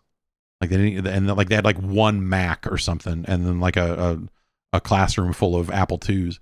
Like when I was 15, this would have been 1990.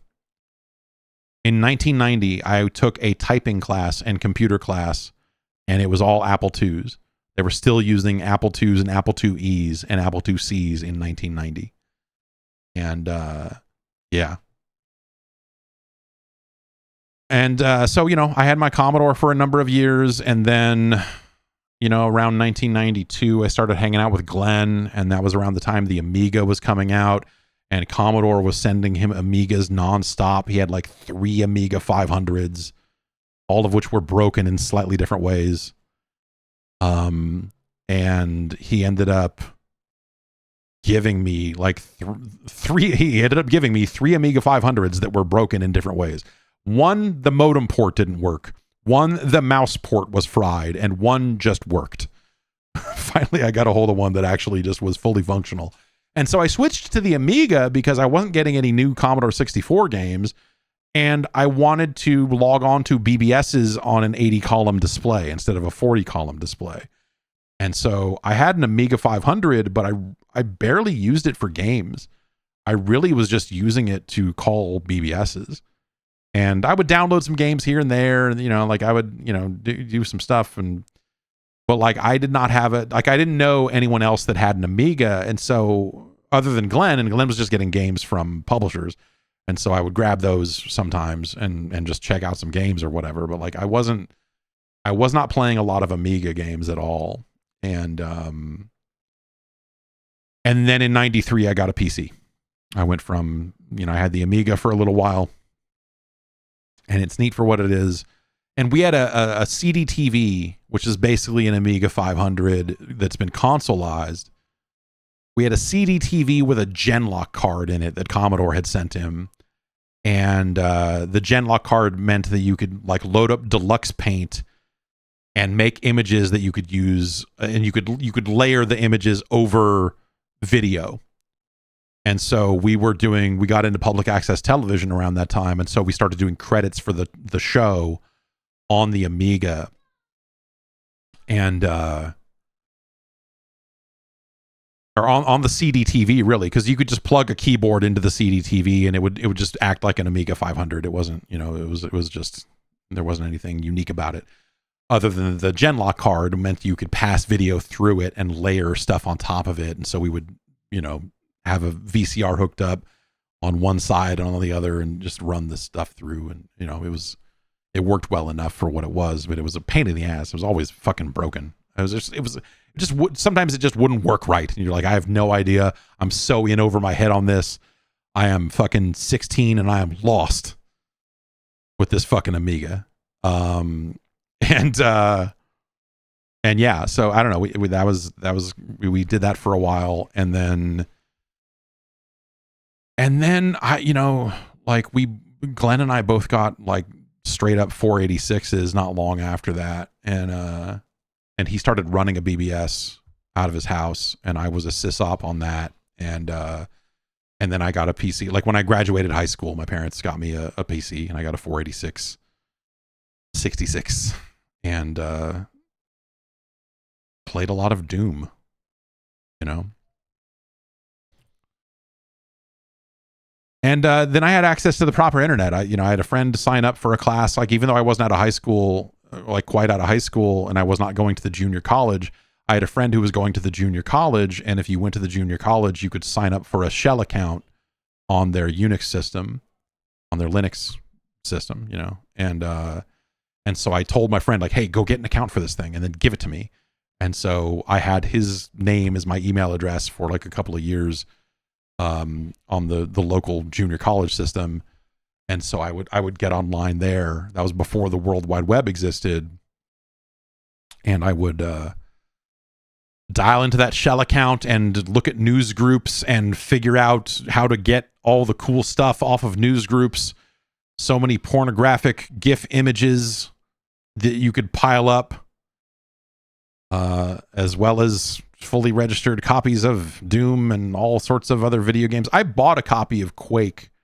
I ordered a copy of Quake, but by the time the CD showed up, like, Quake had been online cracked, and not even cracked really, but just like it was online. Full version was online for weeks and weeks by the time they shipped the disc version of the game. And so I put it in, and I was like, okay, well, I guess now I have the soundtrack, and now I can listen to the music, except CD-ROM IRQs and configuring all that stuff to work at the same time as the sound card was hard. Anyway, it was a mess. PCs. But yeah, I don't know. I got really good at finding stuff online. Got really good at finding stuff online.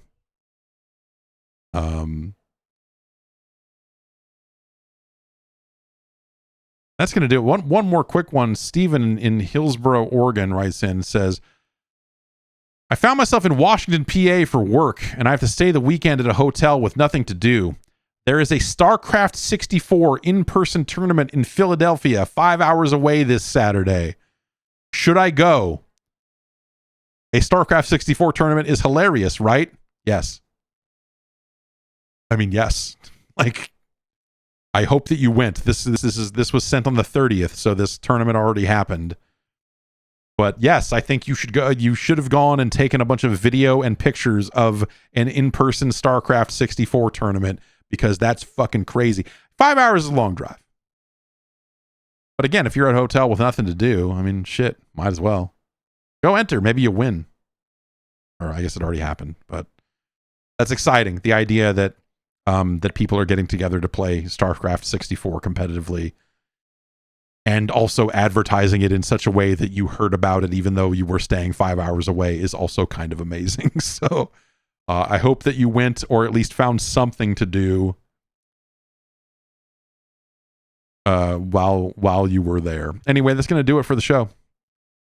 Thanks everybody for writing in. Again, podcast@guard.bike is the email address. Hit up the Patreon. You want to add free version of the podcast, a bonus podcast, and additional content. You get it over there. Sign up for the Patreon. Please support this nightmarish hell endeavor of ours. Get on the Discord. We'll have a good time. I will be back tomorrow with something. We'll play some video games. We'll do something, I don't know, on Wednesday. And then on Friday, we'll rank some more 8-bit Nintendo games. Come on through. And of course, next Tuesday, be back with another episode of this thing. This podcast. This podcast, whatever you want to call it. And we'll be back then. See you soon.